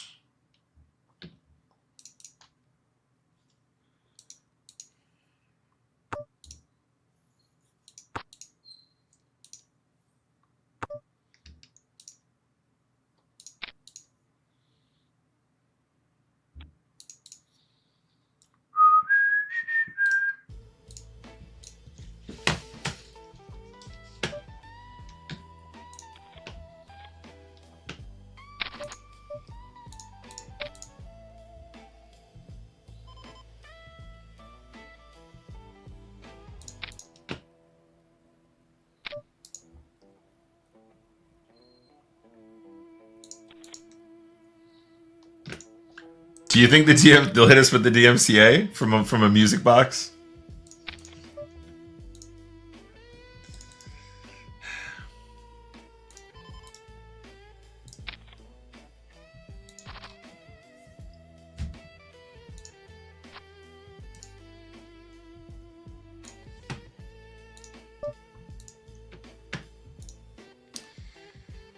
I wanted this guy heads up again on the left.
The roller coaster continues.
Nice saying, buddy.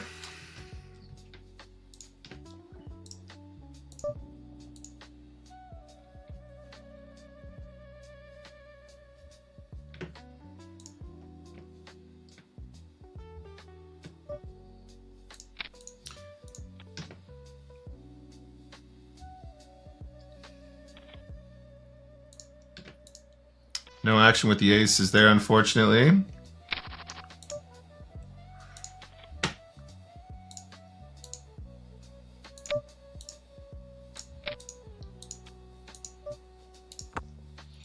Should we check raise this one? Yeah.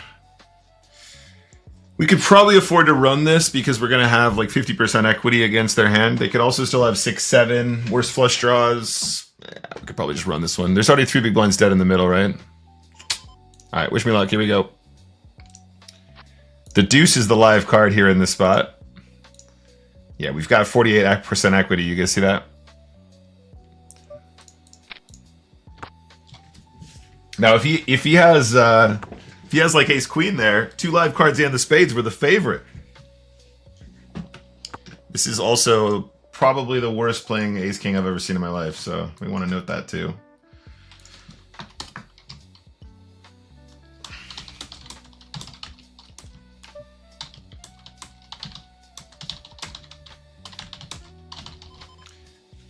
Definitely one that we want to note for next time because that was very, very, very nasty. Ace of Heart, what's up? Good to see you.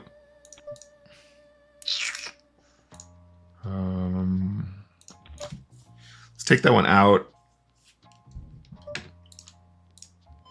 This one goes in. 7-4 suited, we might have to shove there.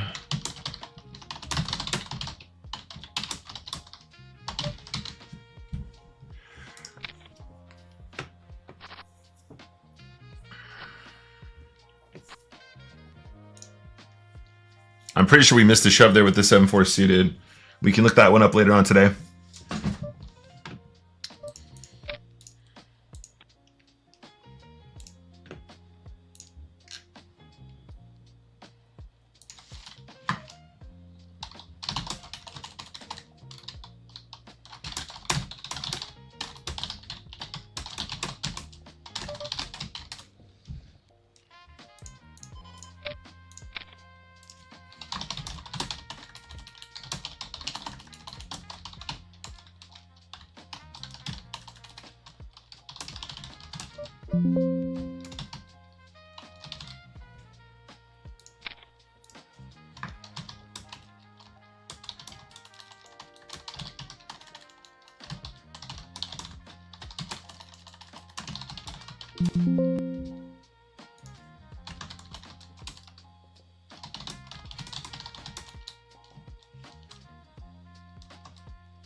Excuse me. There we go.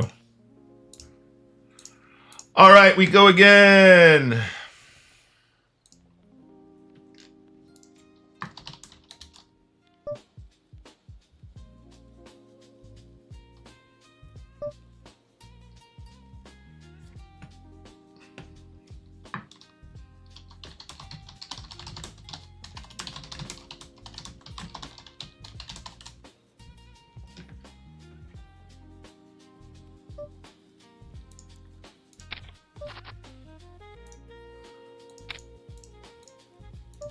All right, no thank you. No thank you. And no thank you. And no thank you.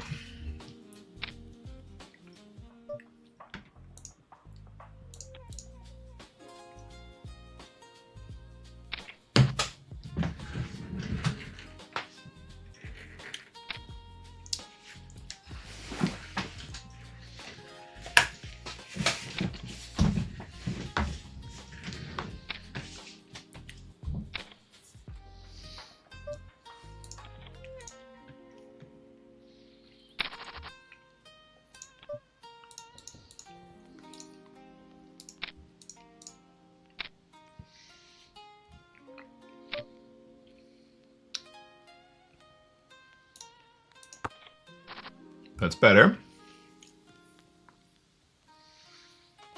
That is totally cool with me. I'm totally cool with that. You guys really do think I'm cool? Why is this guy bluffing a dry pot over here? Why is this guy bluffing a dry pot? Strange behavior. Okay, so one player dead. All right. We're going to get a really good price on this one. Based on the way he played that last hand.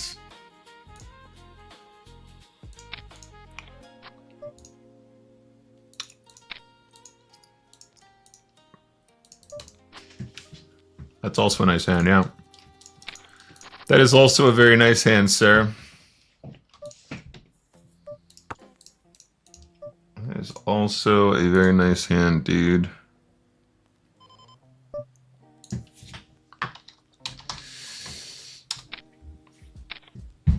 Nice call with ace-queen there.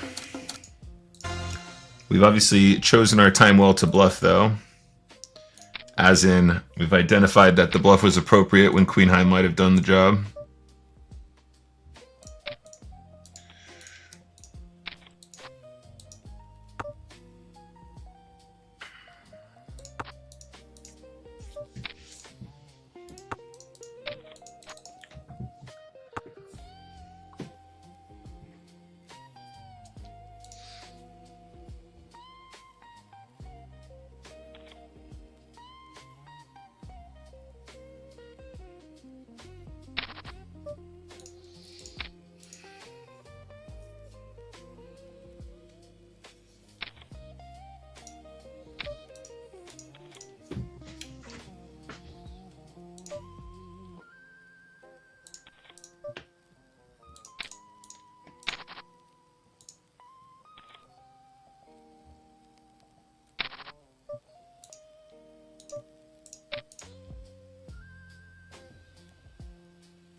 We will call a shove on the right here if we need to.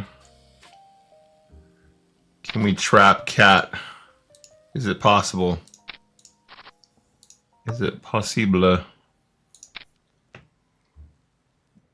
Is it possible?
Can we get some action with the ace-10?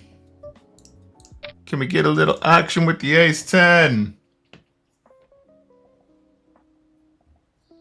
Min-raise call, queen-9 of hearts. Queen-9 of spades. Can't lose. We didn't lose. Didn't lose.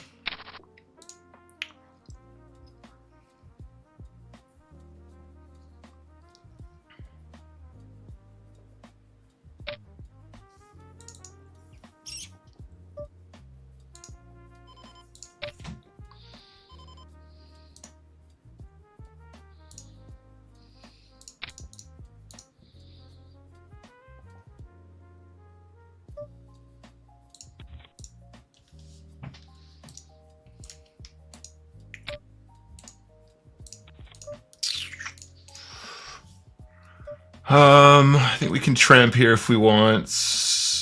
This one is gonna be the push.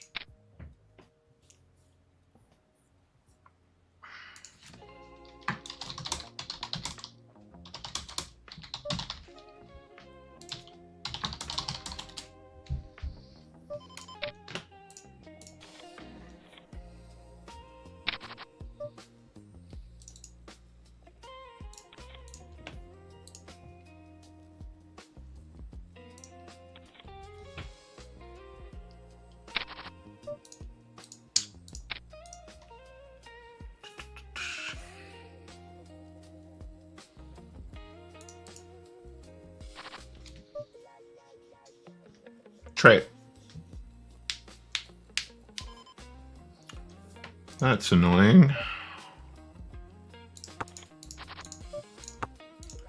That's not fun.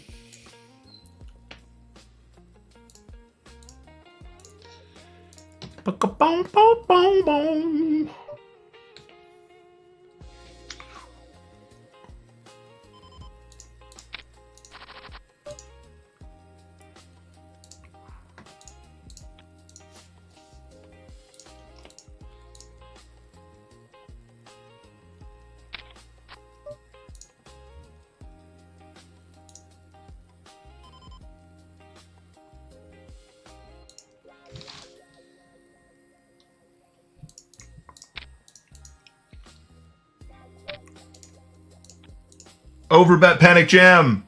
He's gonna call with a 5.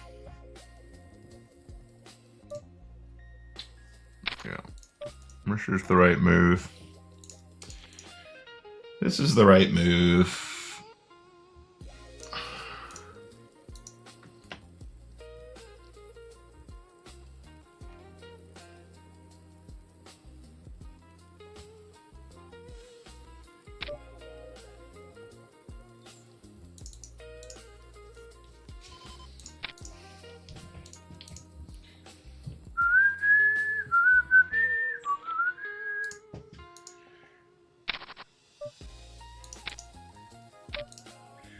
Tapping tens, any good? Is it any good? Okay, it is okay. It's not too shabby.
Flopping trips like it's nobody's biz. Oh, I don't have any bluff leads there. Go on then.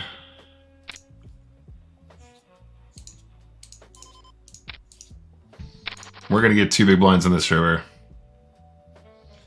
We're getting 2 big blinds on this river. What does he call with? King high, fair play. Let's put in a trap with the 9s here.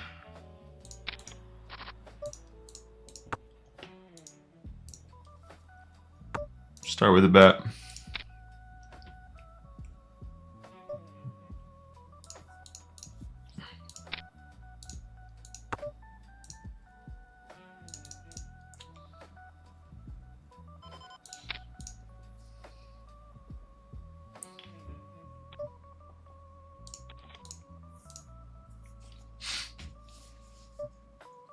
We got 2 streets with the 9s here. 3, is that a little bit over the top?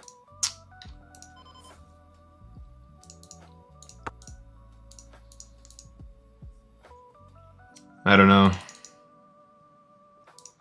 Could think about it a little bit longer, to be fair. We don't have to rush that one.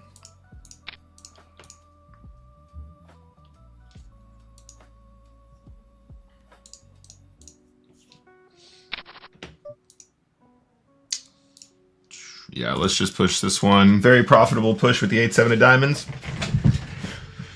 Look how much equity we have. Look how much equity we have. Oh, fuck me. Yeah, obviously, guys, that's part of why the shove is good, because when we do get called, we're still doing very well.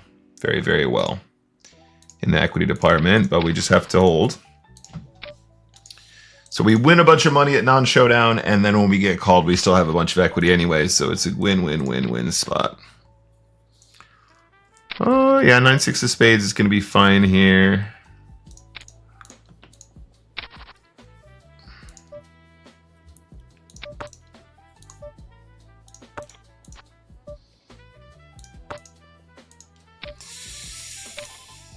Is the straight any good? The straight is good. Okay, well, that's fun.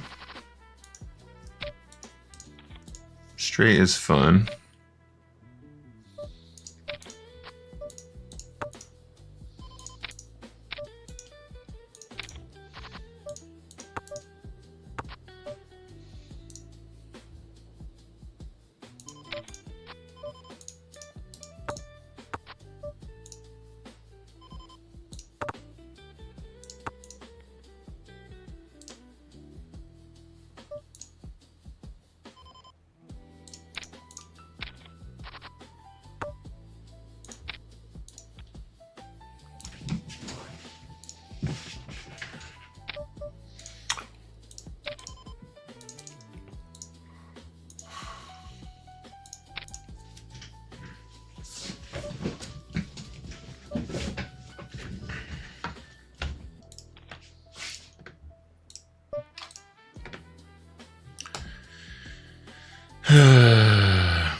All right, small victories. Oh, never mind. Spoke too soon. Not quite small victories yet, which I'm sure I'll come to regret. Small victories. For fuck's sake. Here we go. Small victories. Never mind.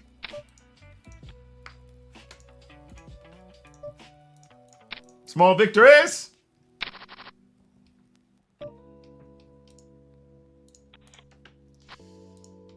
Small victories. All right, next one. Next game. Next game. Next game. Next game.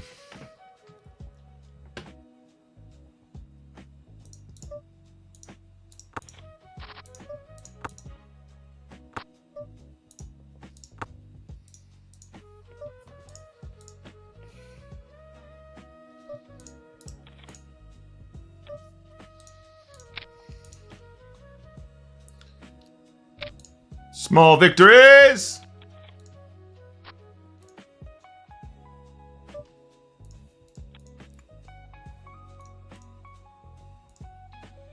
Small victories. Small victories. Small victories.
Pair of threes any good here on the right?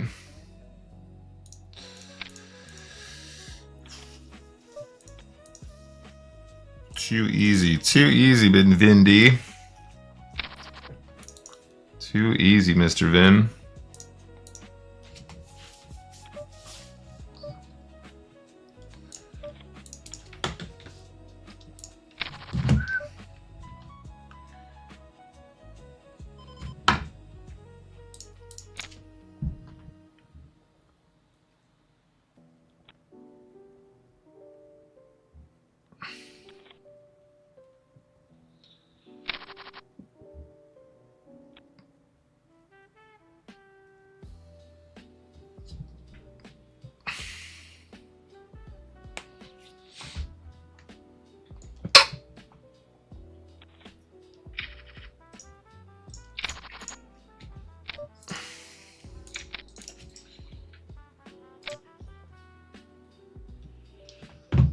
Ace, king, pocket queens.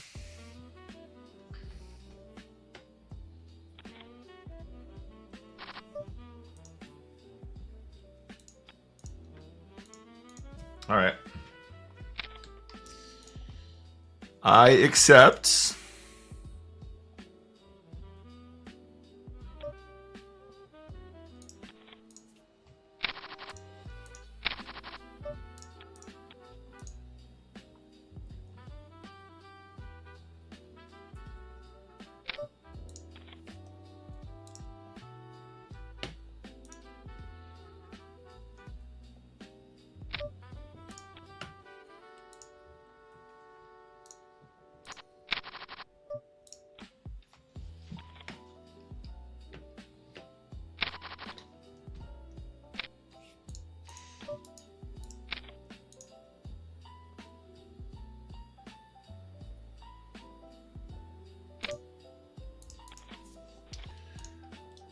All right, we're heads up against the unknown player here on the left.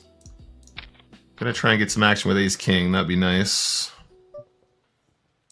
Would definitely be up for something like that. This guy's leading at me for some reason. Okay, interesting, interesting. Do not chop this pot. Be funny if he did have an ace, right? Be funny if he had a deuce and he still called. Can he have a deuce? Can he have an ace?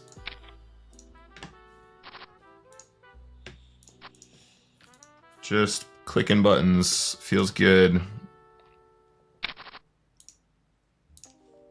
Just clicking buttons. We don't need to balance against the unknown player, so we're just gonna do nothing with this hand.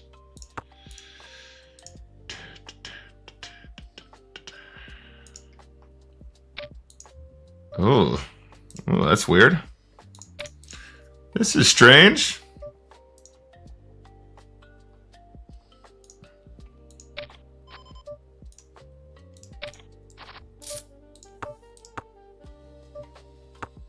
All right, we win.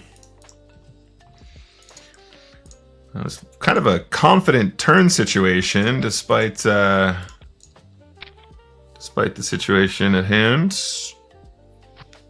Give me the chips. Give me the chips, please. Thank you.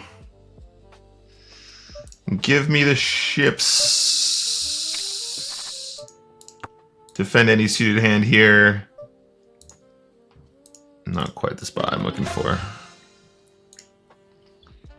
Not quite the spot that we were looking for.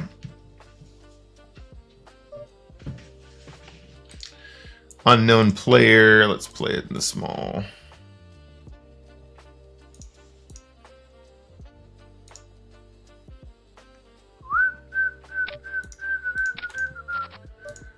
Eventually, we're going to flop this guy dead. Ooh.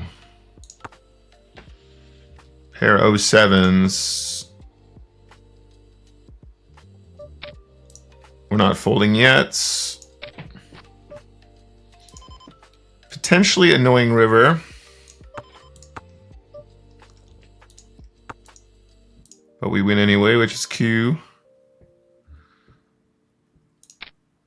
Let's do a little lead here.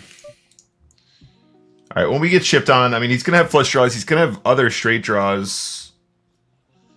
I don't think we can fold. Like, if he has big made hands, we have tons of equity.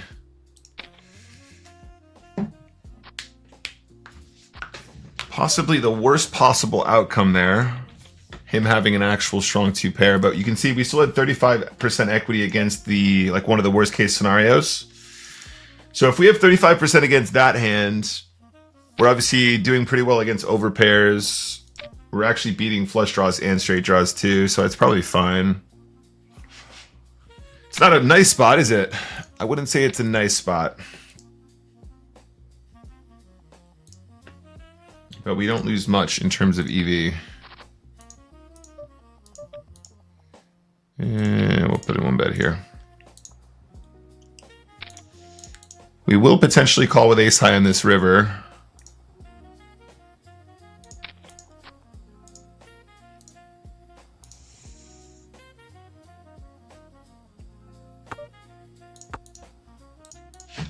Strange way to play the hand there.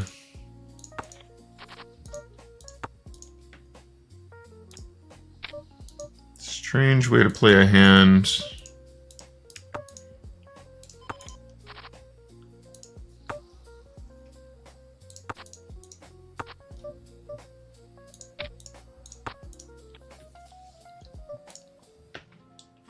Ten high for the win. Nice hand, sir.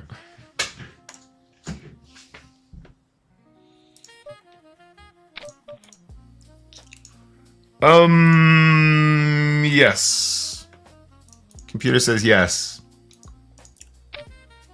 It's just better if the big blind doesn't wake up with a hand, huh? Clubs are forever! Fuck off.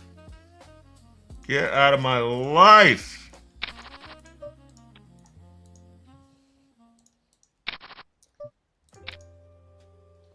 We are gonna chop that pot so often as well. Like, the fact he wakes up with it and we don't chop. So fucking boring.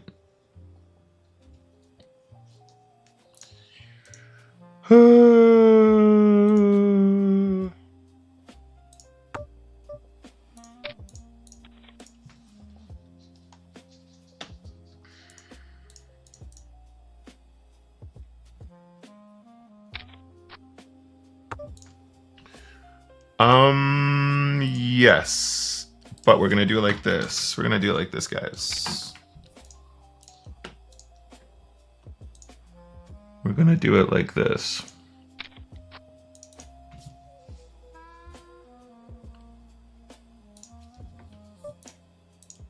We're gonna do it like this. Wish me luck, guys. Just like that.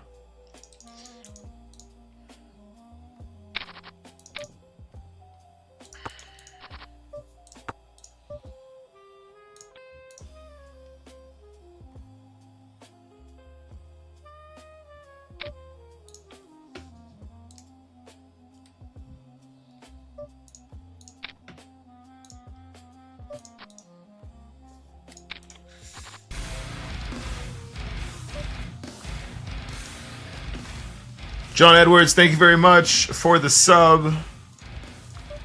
You really are far too kind.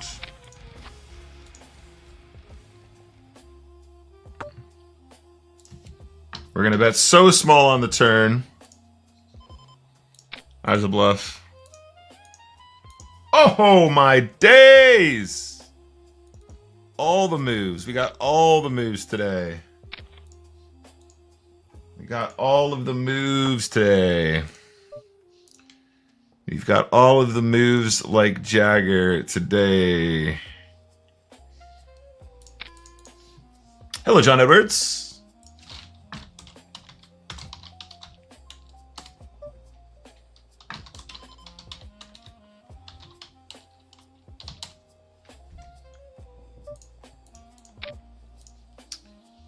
And now we can push this profitably. I think it's one of the bottom end of our limps, though.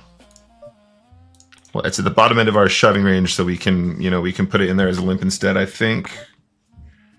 Although that would be profitable. Reg v Reg, we got a call here, guys. Queen nine's too good. Wish me luck. Can we win one today, please? Give it to us. We deserve that one.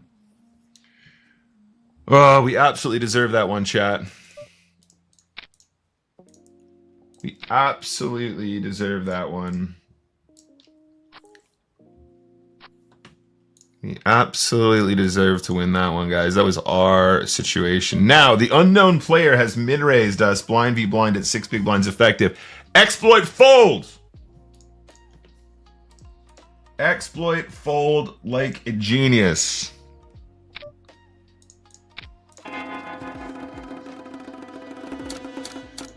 Ugh, can the big blind not wake up with it here, for fuck's sake? Alright, we get blessed still, which is nice. That's like 3 games in a row. The big blind just wakes up with it when we're shoving versus a weak button. Button limps. We know we got them covered. We know they're going to fold or we have the best hand. We're all in. Big blind's like, oh, yeah, I win. Just FYI, I win.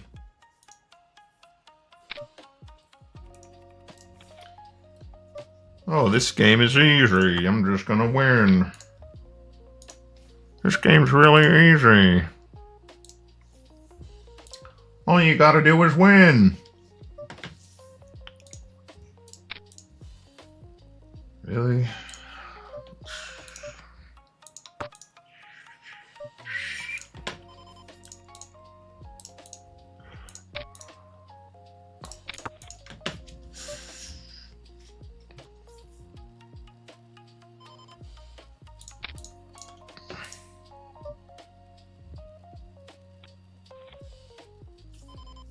Okay. That's interesting. What am I doing here, guys? I think I'm going again. Let's go again. 7 any good?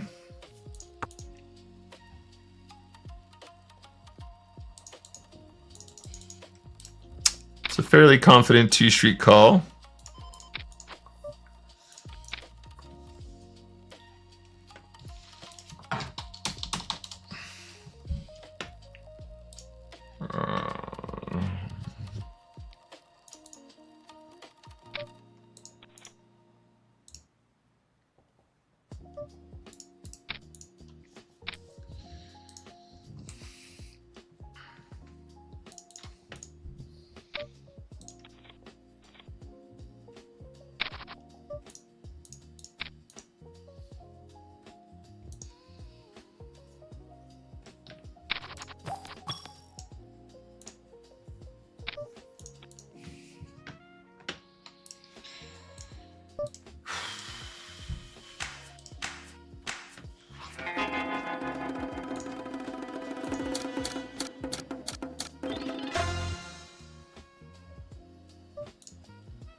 All right.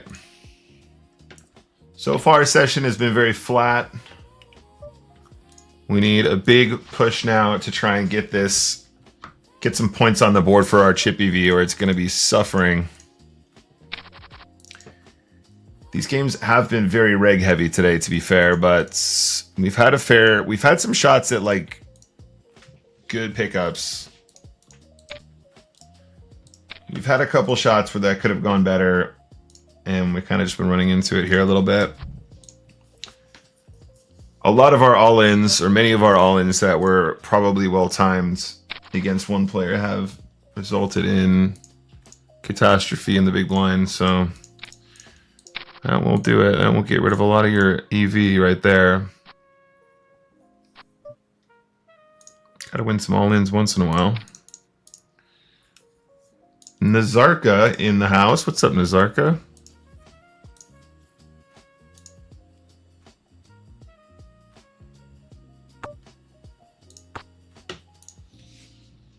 Nazarka.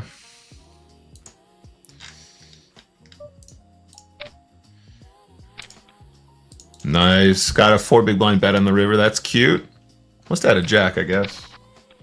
King high call. Okay, interesting. Was not expecting that.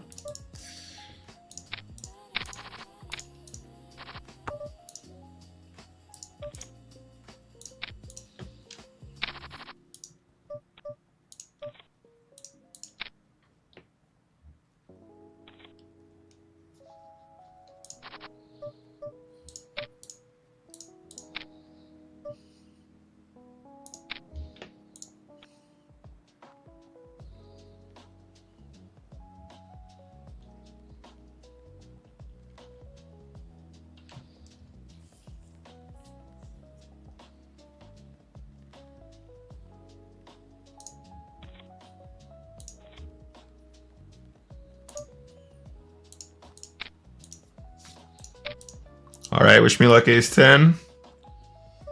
Chips are going in good here.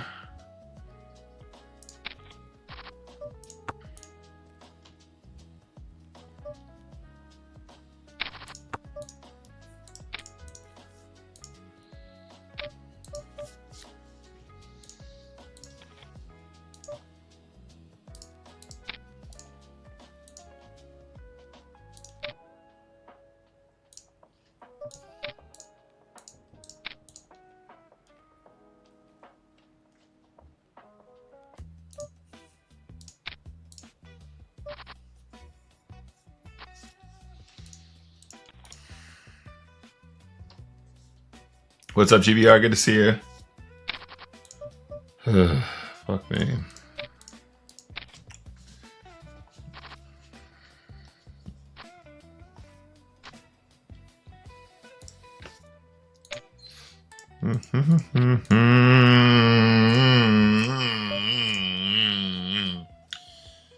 We need more poker because all of that was shit. We need to play more poker because those games were stupid.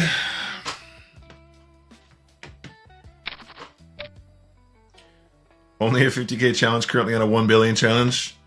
I don't blame you. I don't blame you. Oh man, 910 so big. Diamonds are forever.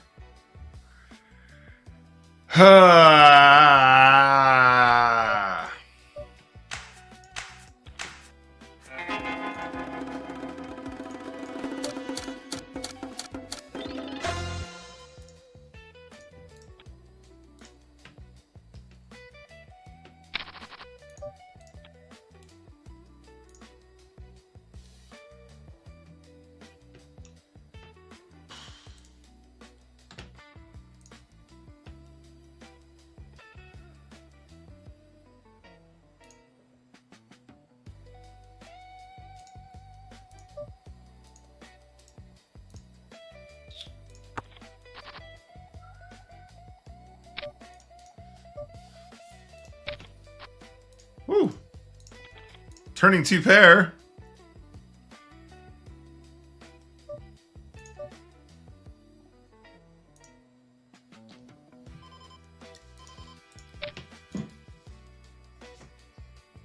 Making a boat.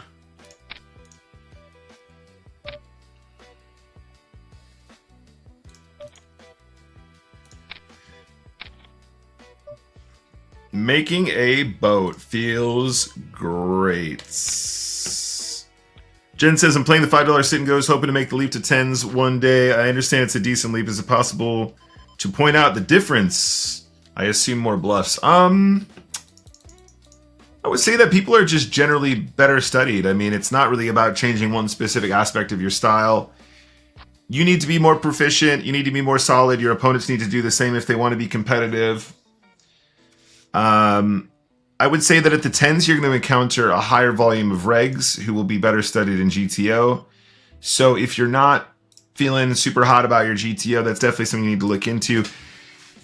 There's still plenty of exploit required, but having a solid baseline and making sure that all of your pre-flop is very, very strong is going to be the most important part. At the 5s, you're going to encounter enough players that will basically just gift you entire stacks that your overall win rate in chips will be enough to profit long run. At the 10s, you're going to have to fight for a lot of it, and then the higher you go, you know, the more edge you have to battle for, basically. Hello, Lisa. Hello, hello. Welcome to the chat. Hi, Mom. Any decent wins? What, like $20? But yeah, I mean, look, spinning goes are kind of about consistency. As you climb higher, you know, playing closer to GTO means you probably will win more, but you're gonna have to also hone your skills on how to exploit specific players who are not doing that, which is where the majority of your edge will come from. In many cases, when you're playing higher stakes, when you play against other regs, you can't really hope to beat them long run because people are just too darn good these days. But when you encounter other people who are not playing very well, that's where you're going to have to like maximize your volume, maximize your exposure to those players and learn how to get the most from those individuals.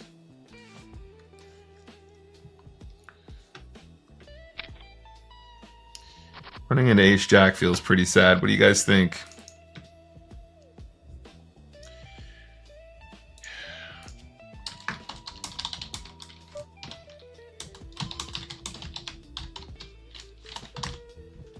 We're going to look that one up as well. I think that was on the wider side. I'm not sure if that one's in the range or not. Can't remember.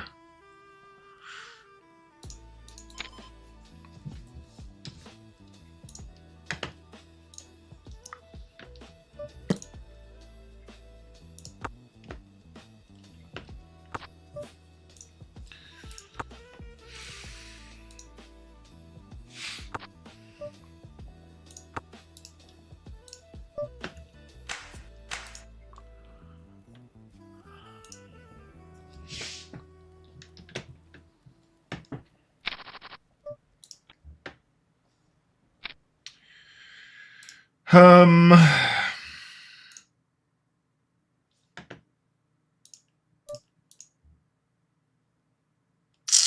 that one's probably close. I can't remember what the call is there in that spot. It's gonna be super fringe anyway, so we want to take that one out, I think.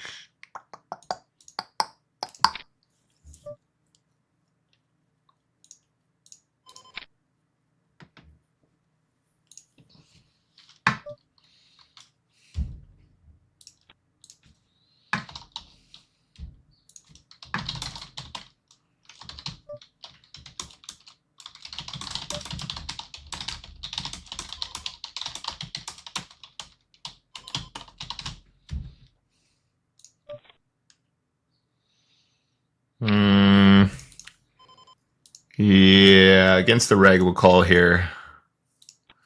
Against the reg, we got to make the call here on this spot, I think. Like Jack 7 suited is going to be a call at like 8 or 9 effective, so I think it's fine.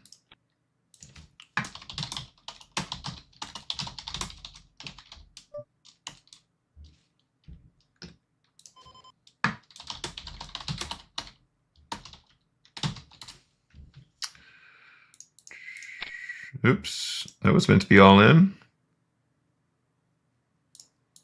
Wish me luck, guys. Live cards is nice here.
All right, more poker, please. So far, we have played 76 tournaments.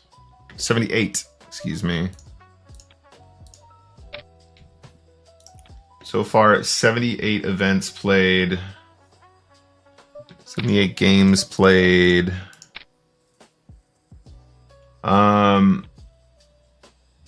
Currently down about 180 USD.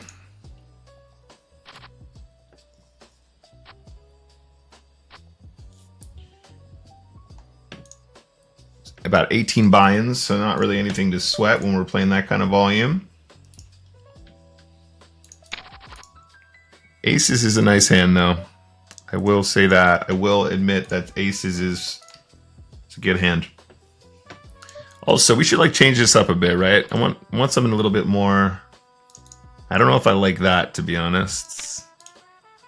Let's do this.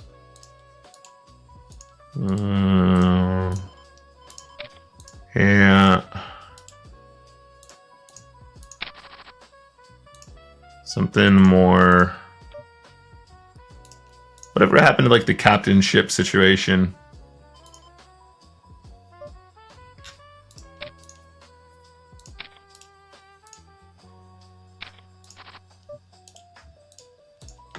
That's kind of nice.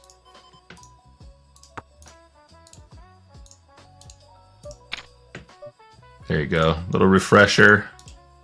Actually, I don't know if I like that. Maybe black.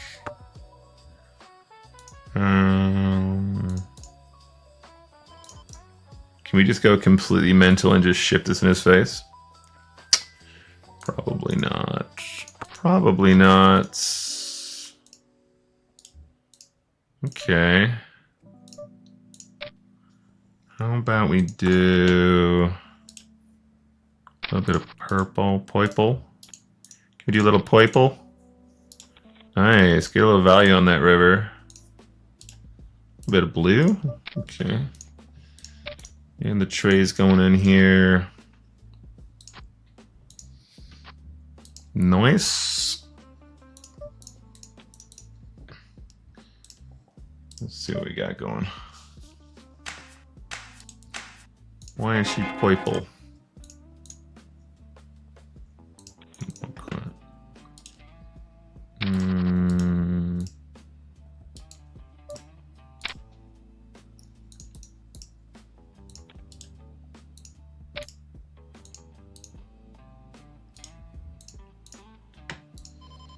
Okay, how about this and then like black?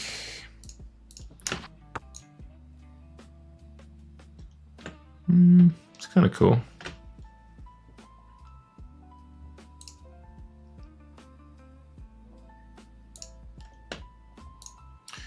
So at the very least, we're getting through the volume, guys. 78 tournaments played, 80 tournaments played today now.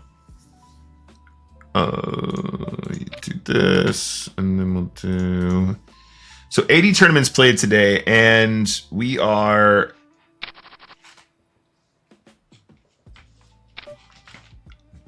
getting close to the 3K mark overall.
Unlucky Millionaire Mojo.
I mean, he can have missed spades, I guess. I don't know. We do have some funny notes on this guy. Yep.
Unlucky, bruv.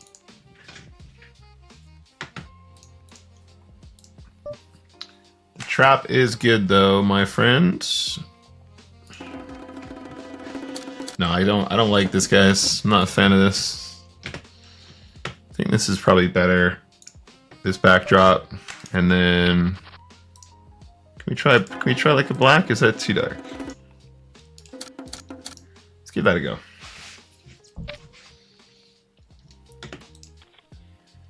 Preferring the dark mode.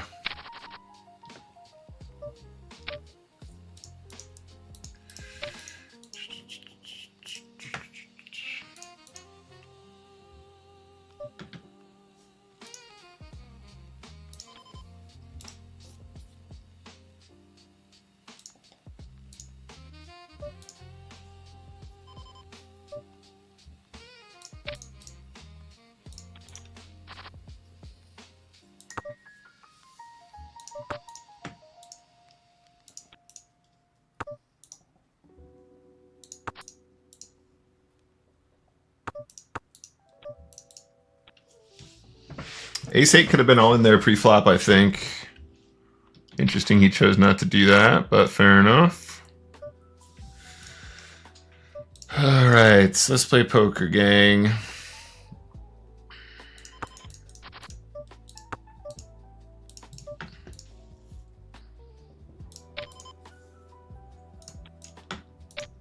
Oh!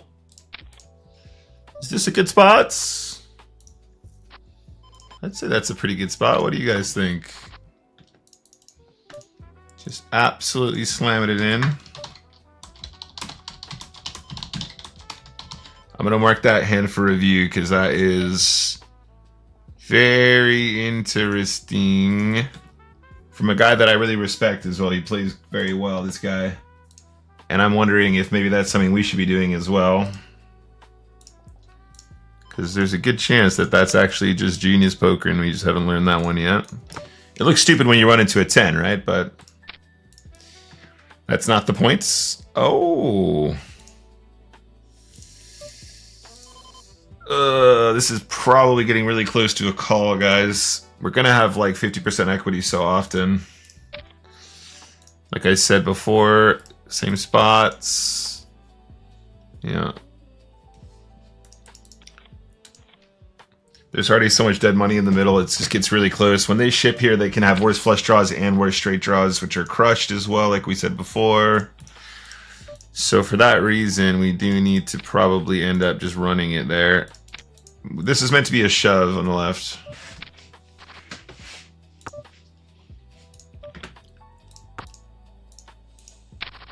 This is meant to be a shove on the left.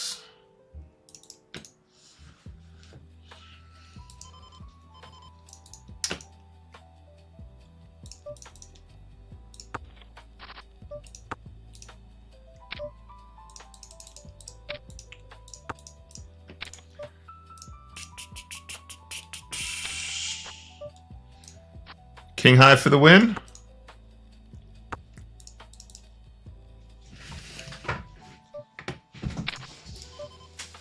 That misclick might have cost us the game on the left, actually. It's pretty annoying.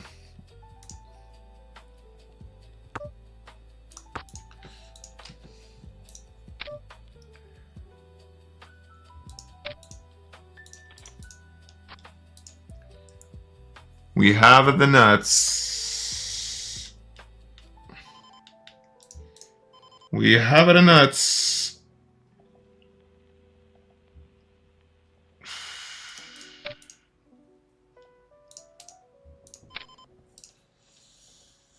We get it the money.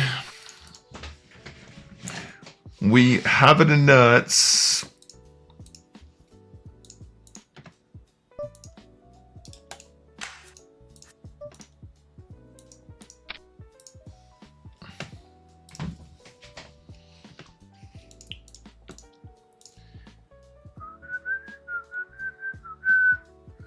Brazil.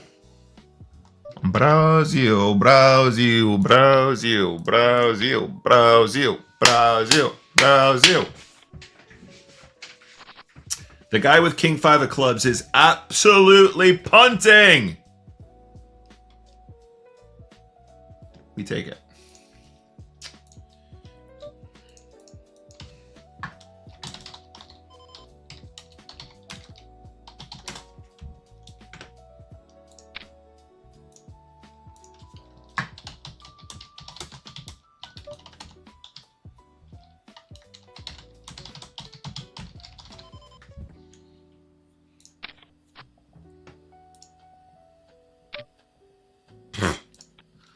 Oh dear. This isn't very good, is it?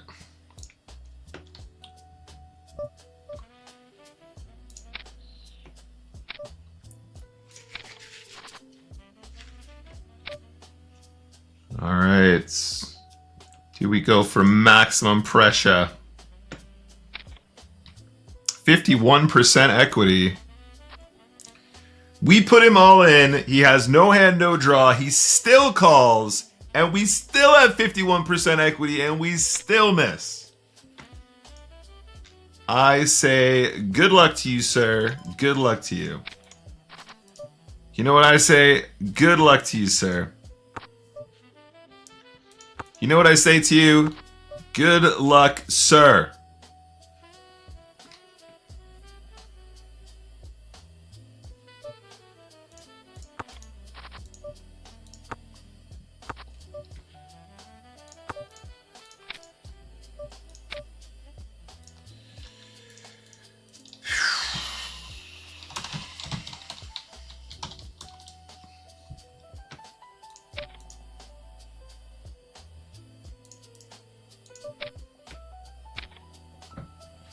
Almost got him off the chop. We have a gut shot and a flush draw, chat. Never any chance, huh?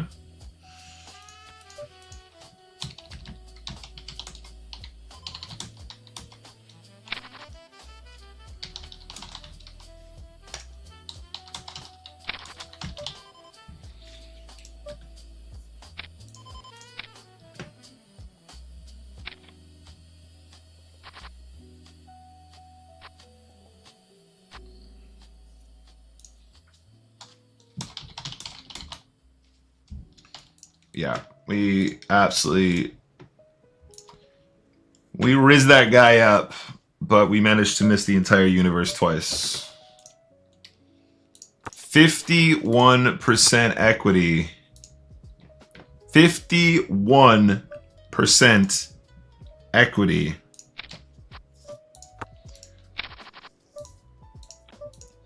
%51 equity, and he still wants to call it off. No hand, no draw. What the fuck is this?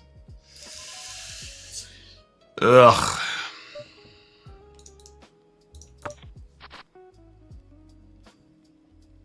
This is never a bluff. This is like King Queen. This is like King Queen.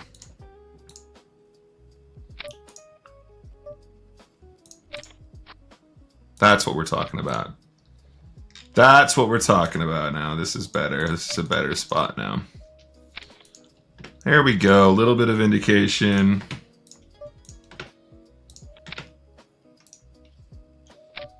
Ten-5 off suits.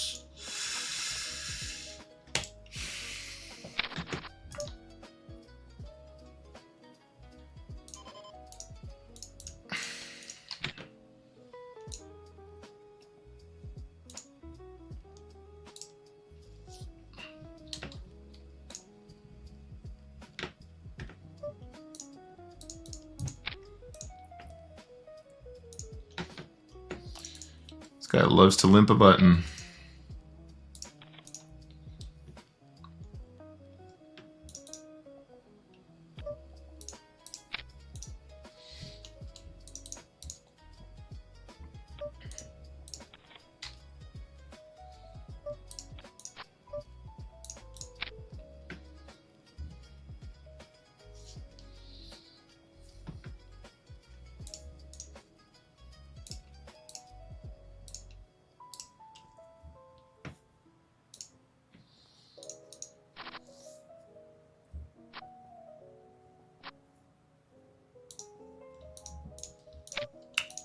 Nice hand, buddy.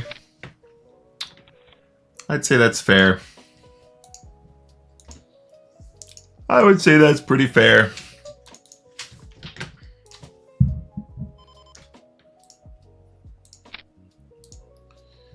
I would say that that is fairly fair.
All right, victory.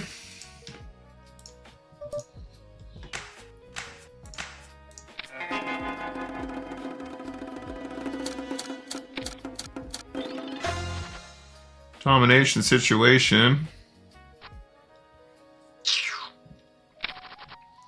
Not bad, not bad, not bad, not bad. 40 bucks in the bank.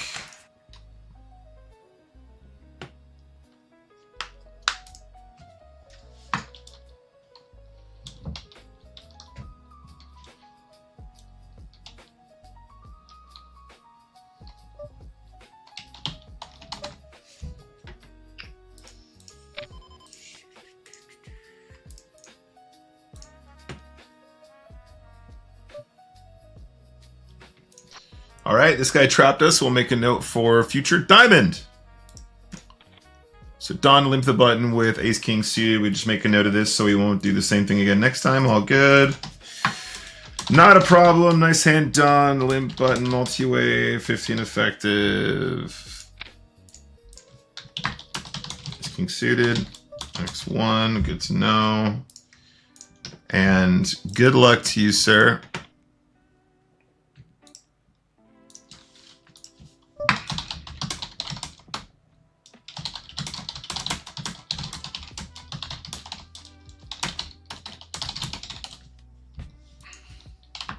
All right, Tom. Yeah, we'll play to.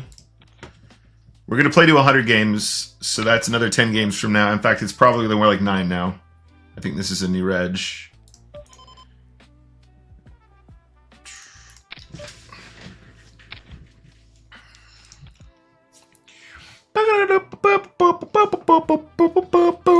Nice, King 4.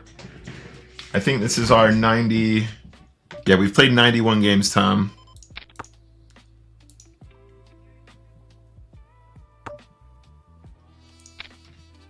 So we'll play to 100, then we'll stop.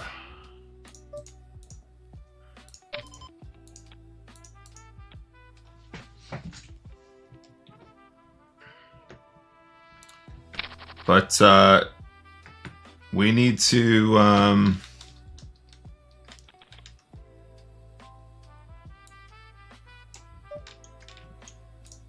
pull something out of the bag here though, because this is getting really annoying. This session, I'd like to finish with a slightly positive. I'd like to finish with a positive ROI here. Can we get some action with the kings? With the kings! We're flatting kings like an absolute demon.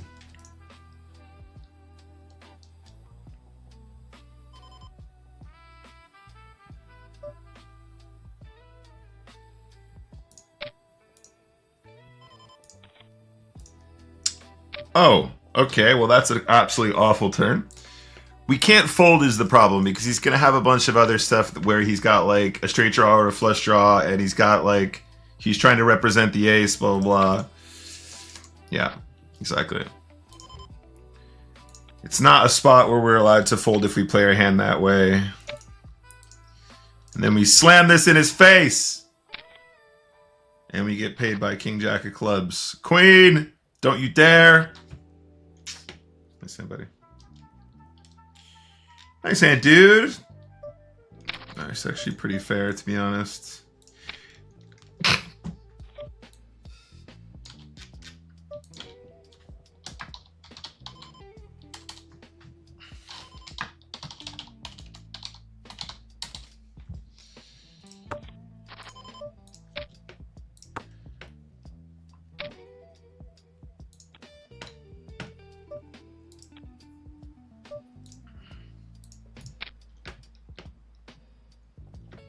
I think we can rest assured that was good for the EV, though.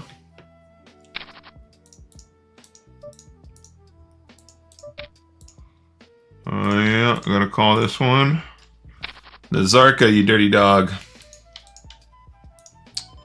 Let's go.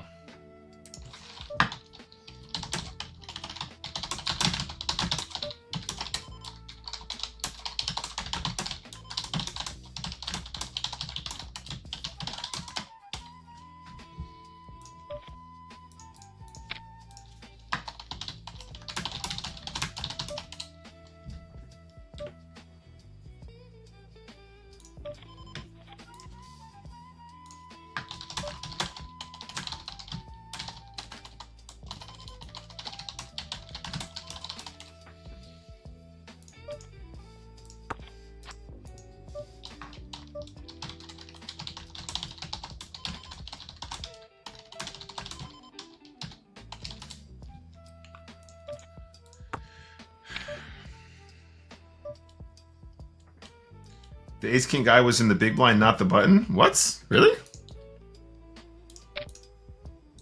I don't think so, man. Let me check the hand.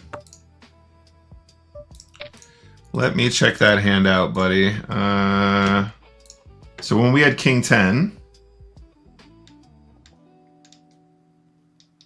we shoved king 10. 2 live cards, no good there. I think what we're supposed to do here is this.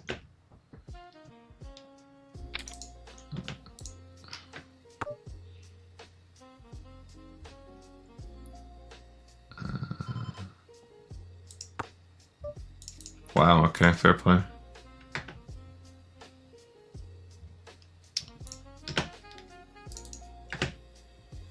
He wasn't the big blind. Never mind. Sorry.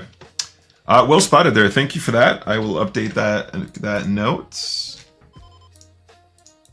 Thank you for that, guys. Appreciate you. Yeah, shoving queen 10 into queen jack. Fucking wonderful. Poker is so easy sometimes.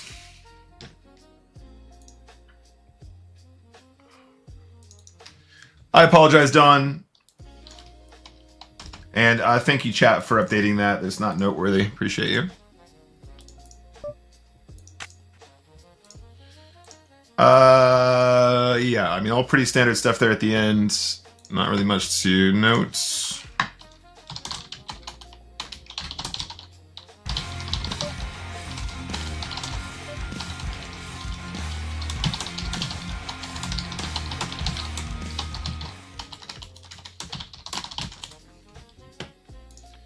Thank you very much for the follow. Apocalypse, what's up? Thank you so much for checking it out today. All right.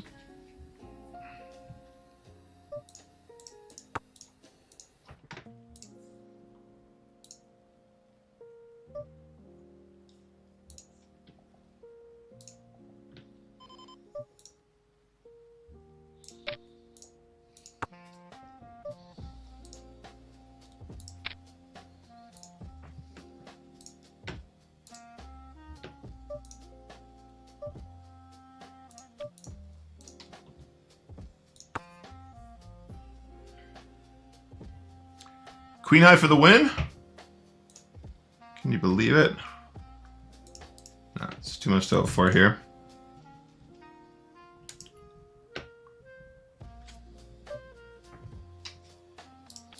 Art Vandalay, thank you very much, man. I appreciate you pointing that out.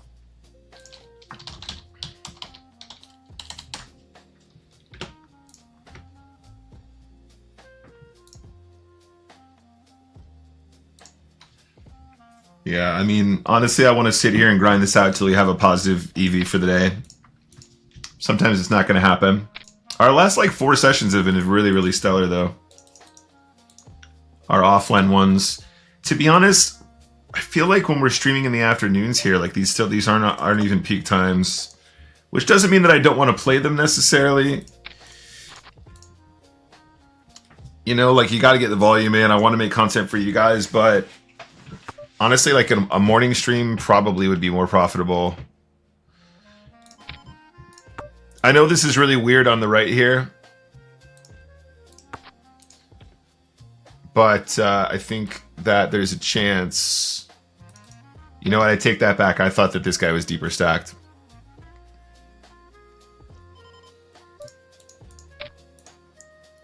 I thought the button was still playing. Never mind. I take that back.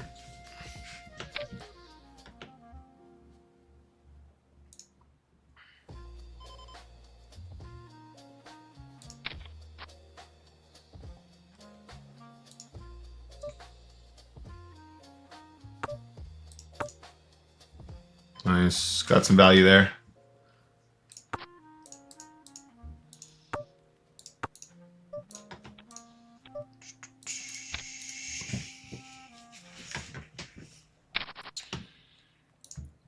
All right. That is a tick mark there. Running into king and queen is not the ideal outcome here, gotta be honest. King deuce jam is going to be profitable, obviously, so it just was what it is. Against the unknown, there's an argument we could play that as a limp, but he's still going to shove, so we probably just burn a big blind anyway. It's better to jam.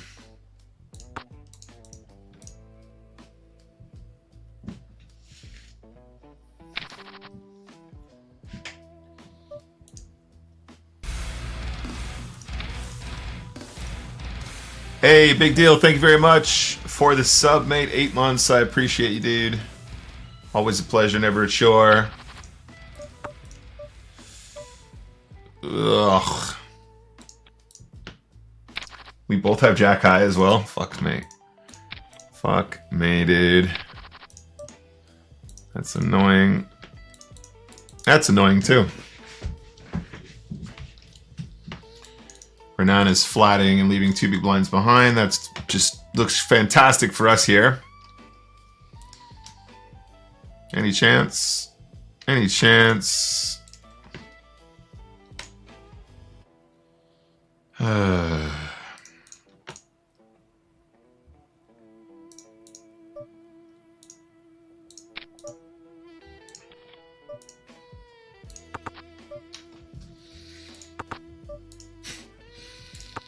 This guy wants to snap check every street. Cool.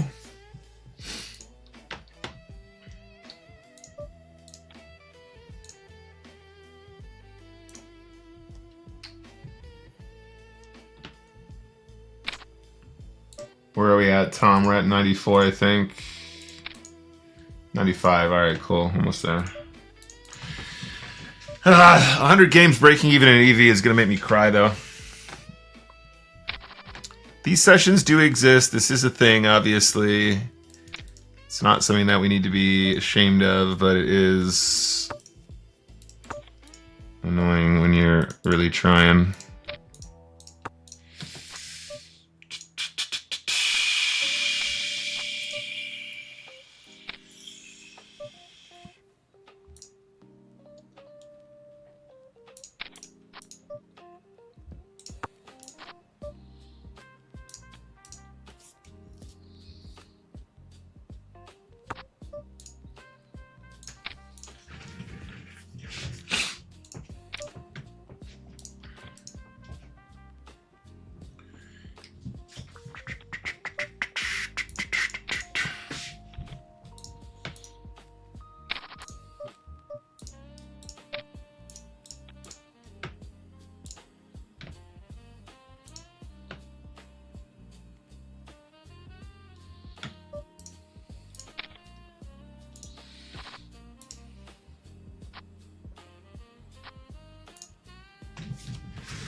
Pretty straightforward stuff. So is this.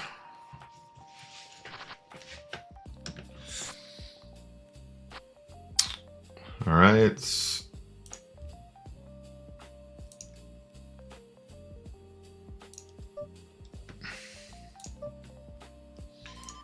All right, we're going to enter this pot against the unknown player. Bet the gut shot.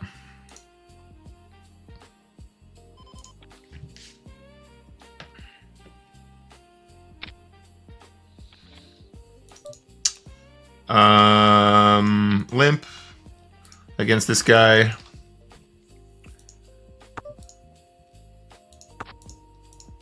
We hit a 6. Get him off the chop.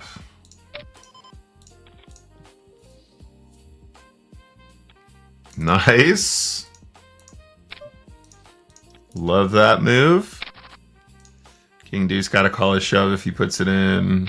Wish me luck.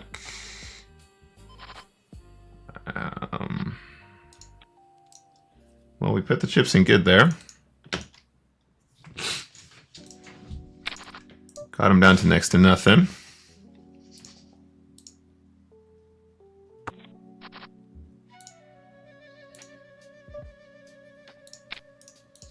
Little protection here. This is not so nice now against the player who can still have the range that they're not supposed to there. King 10 is going to run here. Wish me luck, guys. Any chance? No chance for Nick.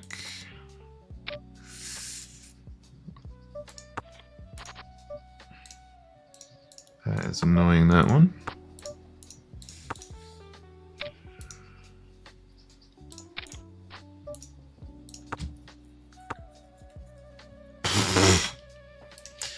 Didn't want to get any more value, huh?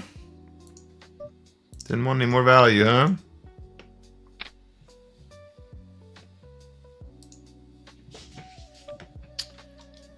Well, there we go. Nice hand, buddy. Jesus.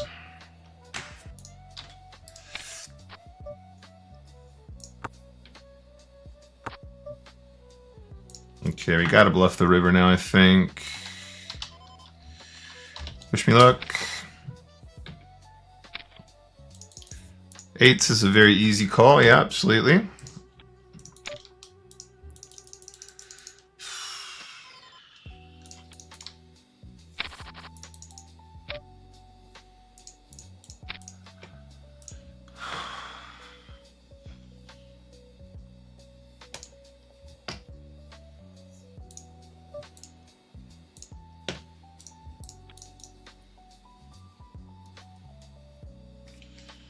All right, 2 more games, Tom.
All right, I'm gonna triple here, guys.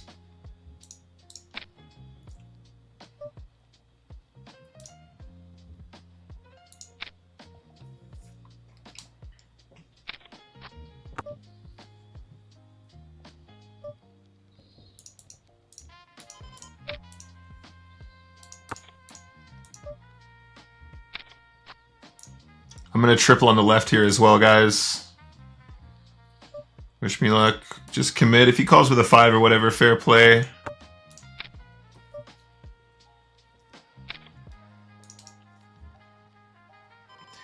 Yeah, I mean, he improves as well. Now, there's a question mark. Does he call with a 5 still? Maybe not. When he improves, does he continue to call? Yes.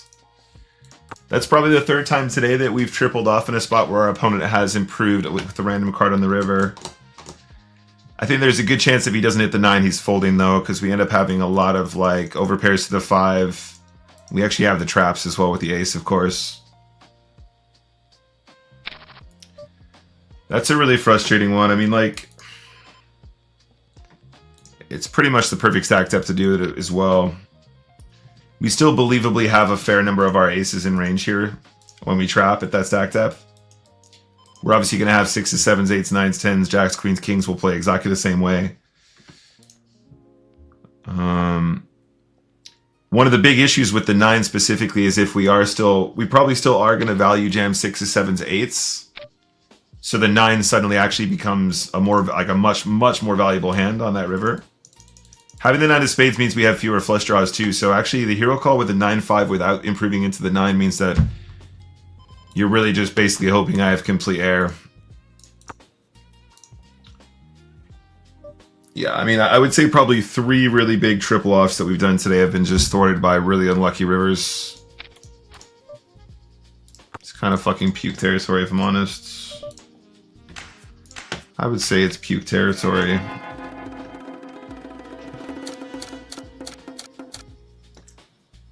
Really, really annoying spots.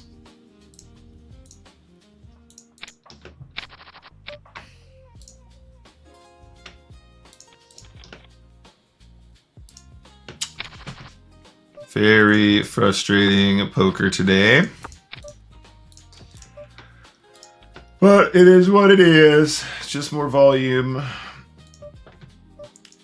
couple steps closer to the rake back at least. Man, it's such a good triple off there as well. It really is. You're so in the blender on that river. Like, even if you're as strong as a 5, like he's still gonna have like gut shots, miss flush draws. He's still gonna have some bottom pairs as well. So hard to make that call there. Unless you improve, and he's just got the exact hand. Like the 9 is such a random innocuous card as well. It's just kind of is such a nonsense spot. Fucking good luck.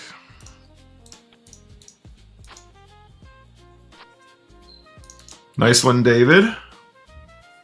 Whereabouts was the bar?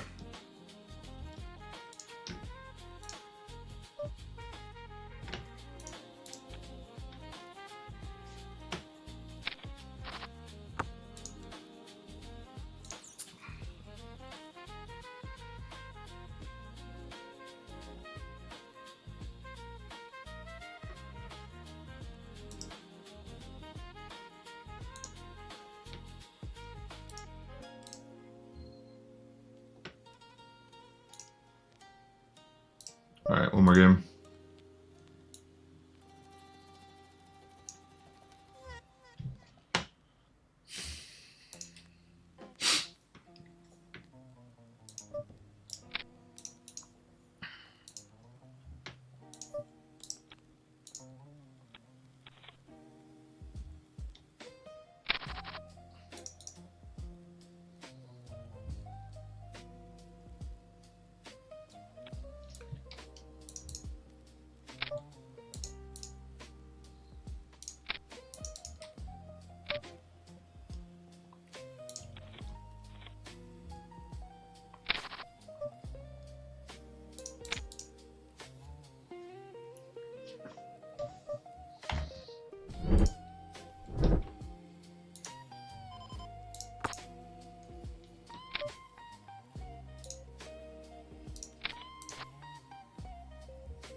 Florida Winter Haven, all right. Nice. That is a good result, mon frere.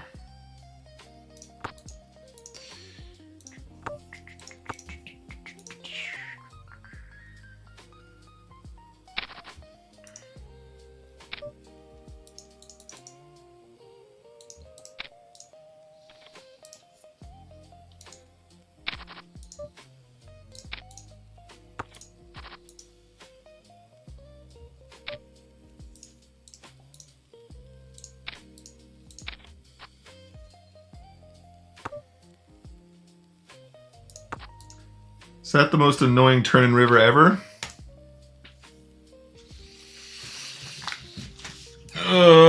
So annoying. You could just have a random 10, obviously. Oh, so annoying.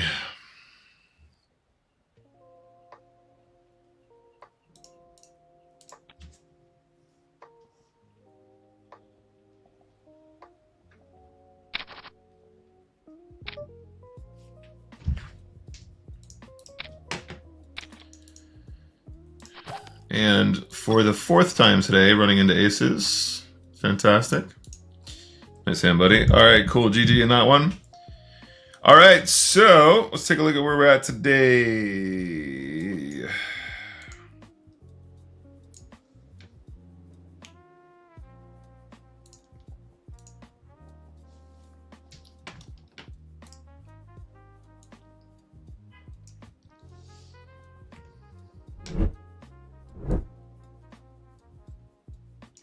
All right, so today, not so good. Definitely not the session that I had hoped for today on Tuesday. We're down 22 buy-ins. Our actual chip EV is not very good either. Just really suffered there pretty much all the way throughout. We managed to hold our own like at non-showdown. You guys can see we're actually battling pretty hard for all the pots where we have some semblance of control. Pretty much showdown just sucked for us today. We ran into it a bunch, shoving. We ran pretty poorly overall just with our all-ins in the first place. probably like a significant portion of this swing down today was like tripling off and running into a rivered 2-pair, tripling off, running into a rivered 9 in that spot just now. Just all pretty nasty shit, to be honest. But there we are. That's okay. This is just today. We are looking at the long term as always, and we can't let one very average, smallish spin and go session get us down. We have to remember that we're going for the long term here. So overall, guys, we're still down overall on the challenge. Our actual chip EV, like I said, is going to improve over time. Currently at a 12 chip EV, which is not enough to profit pre-rake back, but we are working on that as we go. And that's kind of the entire objective here in this challenge, is to get that to a point where we are recovering from our sort of early attempts at the new format with the much shorter stacks. So full transparency, this is where we leave off, 2,792 games. We're playing 5K, obviously, for the challenge. We are discovering and we are learning things as we go. Our graph is an indication of the fact that we are definitely heading in the right direction. I think that we're definitely tightening up the screws. We're obviously always going to have sessions that are kind of flatlining or slightly losing like we did today. That's just part of the game. However, I think that we are definitely improving to the point where I think we will have much better long-term results if we stick at it. We're going to have another stream like this tomorrow, guys. We're going to play more spinning goes for the challenge mañana. I don't feel particularly bad about where we're at right now. I mean, like, being down money obviously is not the name of the game here, but we are significantly under chips EV at this stage too, and our actual chips EV isn't really an indication of the fact we should be winning a great deal pre-rake back regardless. With rake back, of course, we are probably down just a little bit. We're probably down just like a few bucks. I don't recall where we left off with the actual with our rake back just yet. We were in like the high hundreds though. So overall on the challenge, we're probably down a little bit in cash, but again, this is all the learning experience of getting into the new format and trying to figure out how to make a much higher variance, much lower stacked game work for us long term. And 87 binds, 87 binds in the new format is fuck all, right? 87 binds in spinning goes in general is nothing.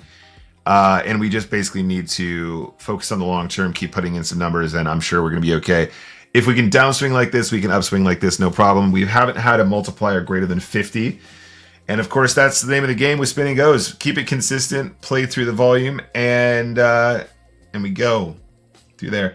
Top Bird is asking, what does the shirt say? So this is a shirt from my friend, Full Swing Poker, an Italian spin and go professional. Me and him are friends. We've interacted online. We've met a couple times in live situations, including the Spin and Go Championships twice now. He had some T-shirts printed. He gave this to me. It's like one of his full spin. It's a donkey on the back. It's something like, I'm a reg, but I can't node lock, or I can't remember what it was. But anyway, all good, guys. Obviously, you know, lots of work to be done here.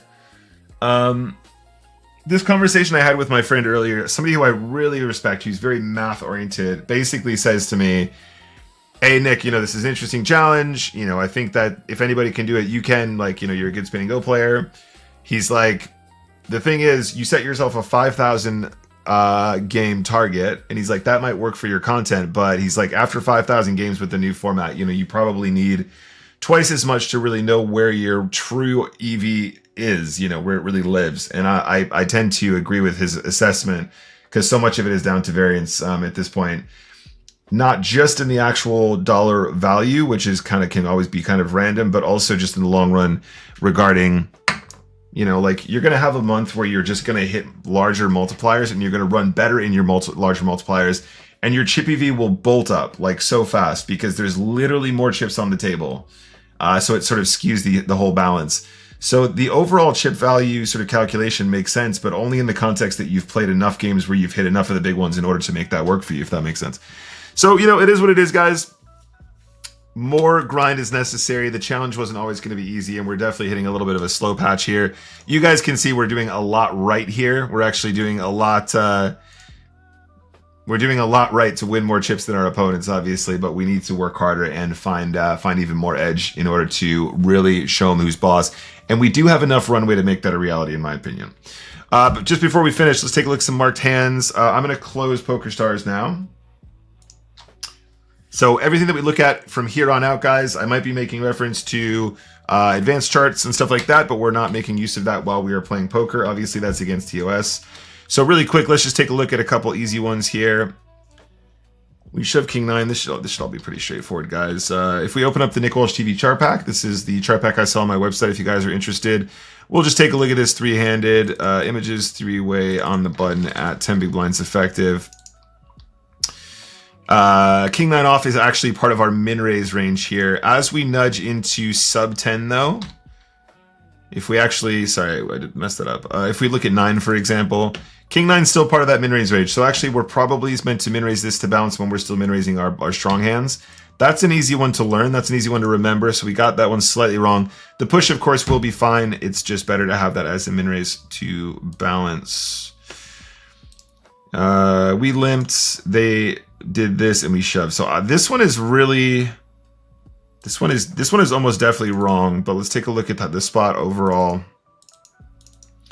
This time we're looking at advanced and we're facing a large ISO. So we're looking at around 16 big blinds effective, but we're facing an ISO non all in at 16, and they're going for that super big size.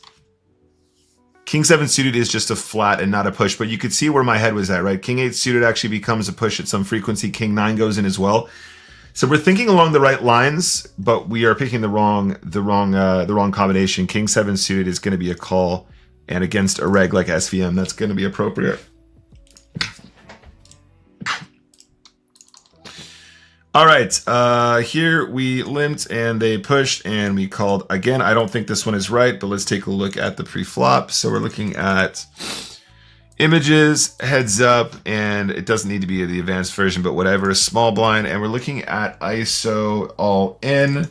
We're looking at 16 big blinds effective, and Queen Jack off is part of that call. Okay, never mind. My instincts were correct.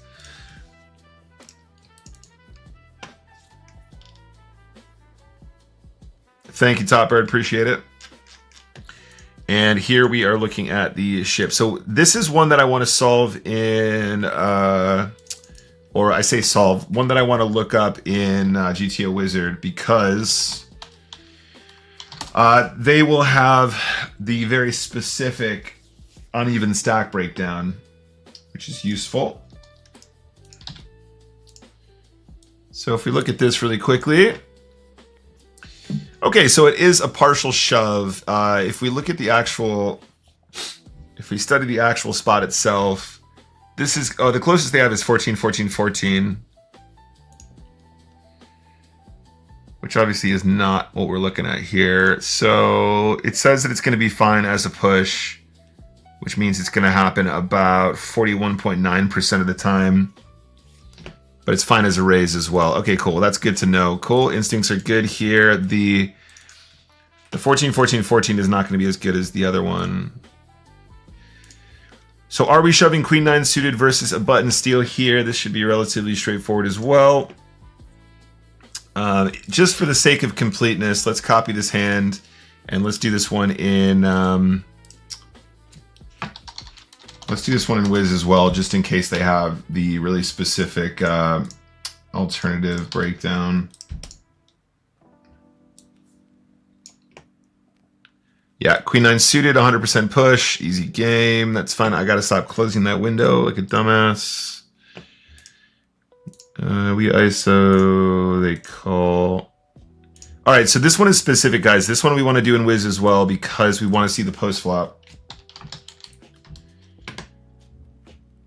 So if we upload and solve, so we're not looking at what we're doing here because this is obvious, right? Let me show you this spot again really quick.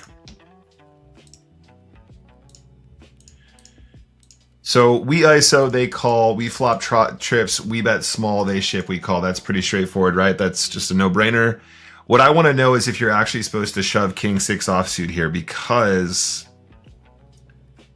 Nika Bust is a really good player, and I want to see if this is something that we don't do that we should be doing.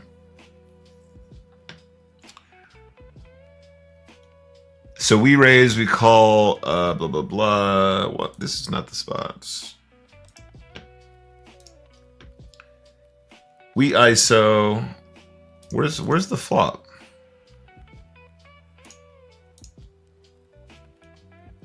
Oh no, this is the wrong one. Sorry.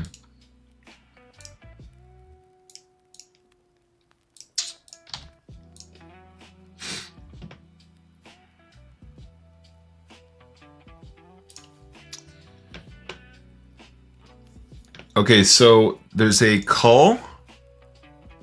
We're in the big blind. We have ace-10 suited.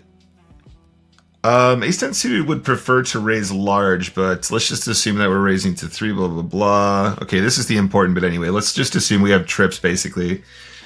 We are going to continue barreling for a very small size a lot of the time, including Jack-10, King-10. So, you know, basically we can assume that these are, you know, it doesn't matter. Basically, this is all good so far. We want to see if the shove exists. So King-6 offsuit. Our opponent ends up having King-6 off. First of all, does King-6 defend versus ISO? I think it does. It does. Okay, cool. So now that we've bet 1.5, how often is our opponent supposed to just shove here? So there is no jam, which is what we're looking up here. That's why I wanted to just double check. King-6 might put in a raise. It seems like they don't mind doing that, but they're not just going to rip.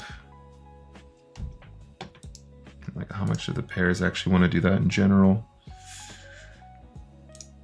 There's actually a fair amount of raising with the 6 here, which is interesting. But yeah, confirm that's not a thing. That's cool. That's good to know. So we're not completely off base. Anyway, there we go. That's going to be all for today. All right, so tomorrow, guys, apologies earlier. I said I was live at 3 p.m. It's 2 p.m. every single day, guys, for this week, except for Thursday and Friday. I say every day this week, all the normal days. So today, tomorrow, Thursday, we're doing Chat Pro Poker Show in the evening. I've got meetings in the morning. Might do a stream on Friday, but probably not. I'm preparing for Manchester, and I've got a bunch of other stuff that I need to get done before we come back from Manchester, which means I have to do it now. So I'm going to sign off for today, guys. Again, the challenge continues. It was meant to be a challenge from the start. It's definitely, certainly become that now. We need to keep blasting, and I'm sure we will improve along the way, and I'll keep you guys updated. I'm going to do probably my update on social media of where we're at in the challenge overall on Friday. I hope you guys are aware of the fact that I'm updating this on socials. I'm not doing it as much as I wanted to because there's just been too much other stuff going on, but probably best for me to do the update at the end of this week. So I'm going to update that probably on Friday morning or something like that, but I'm going to sign up for now. Enjoy the rest of your evening, guys. I love you all very much. I'll see you guys mañana at 2 p.m. for more like this and hopefully a better session. Signing off. Bye, guys.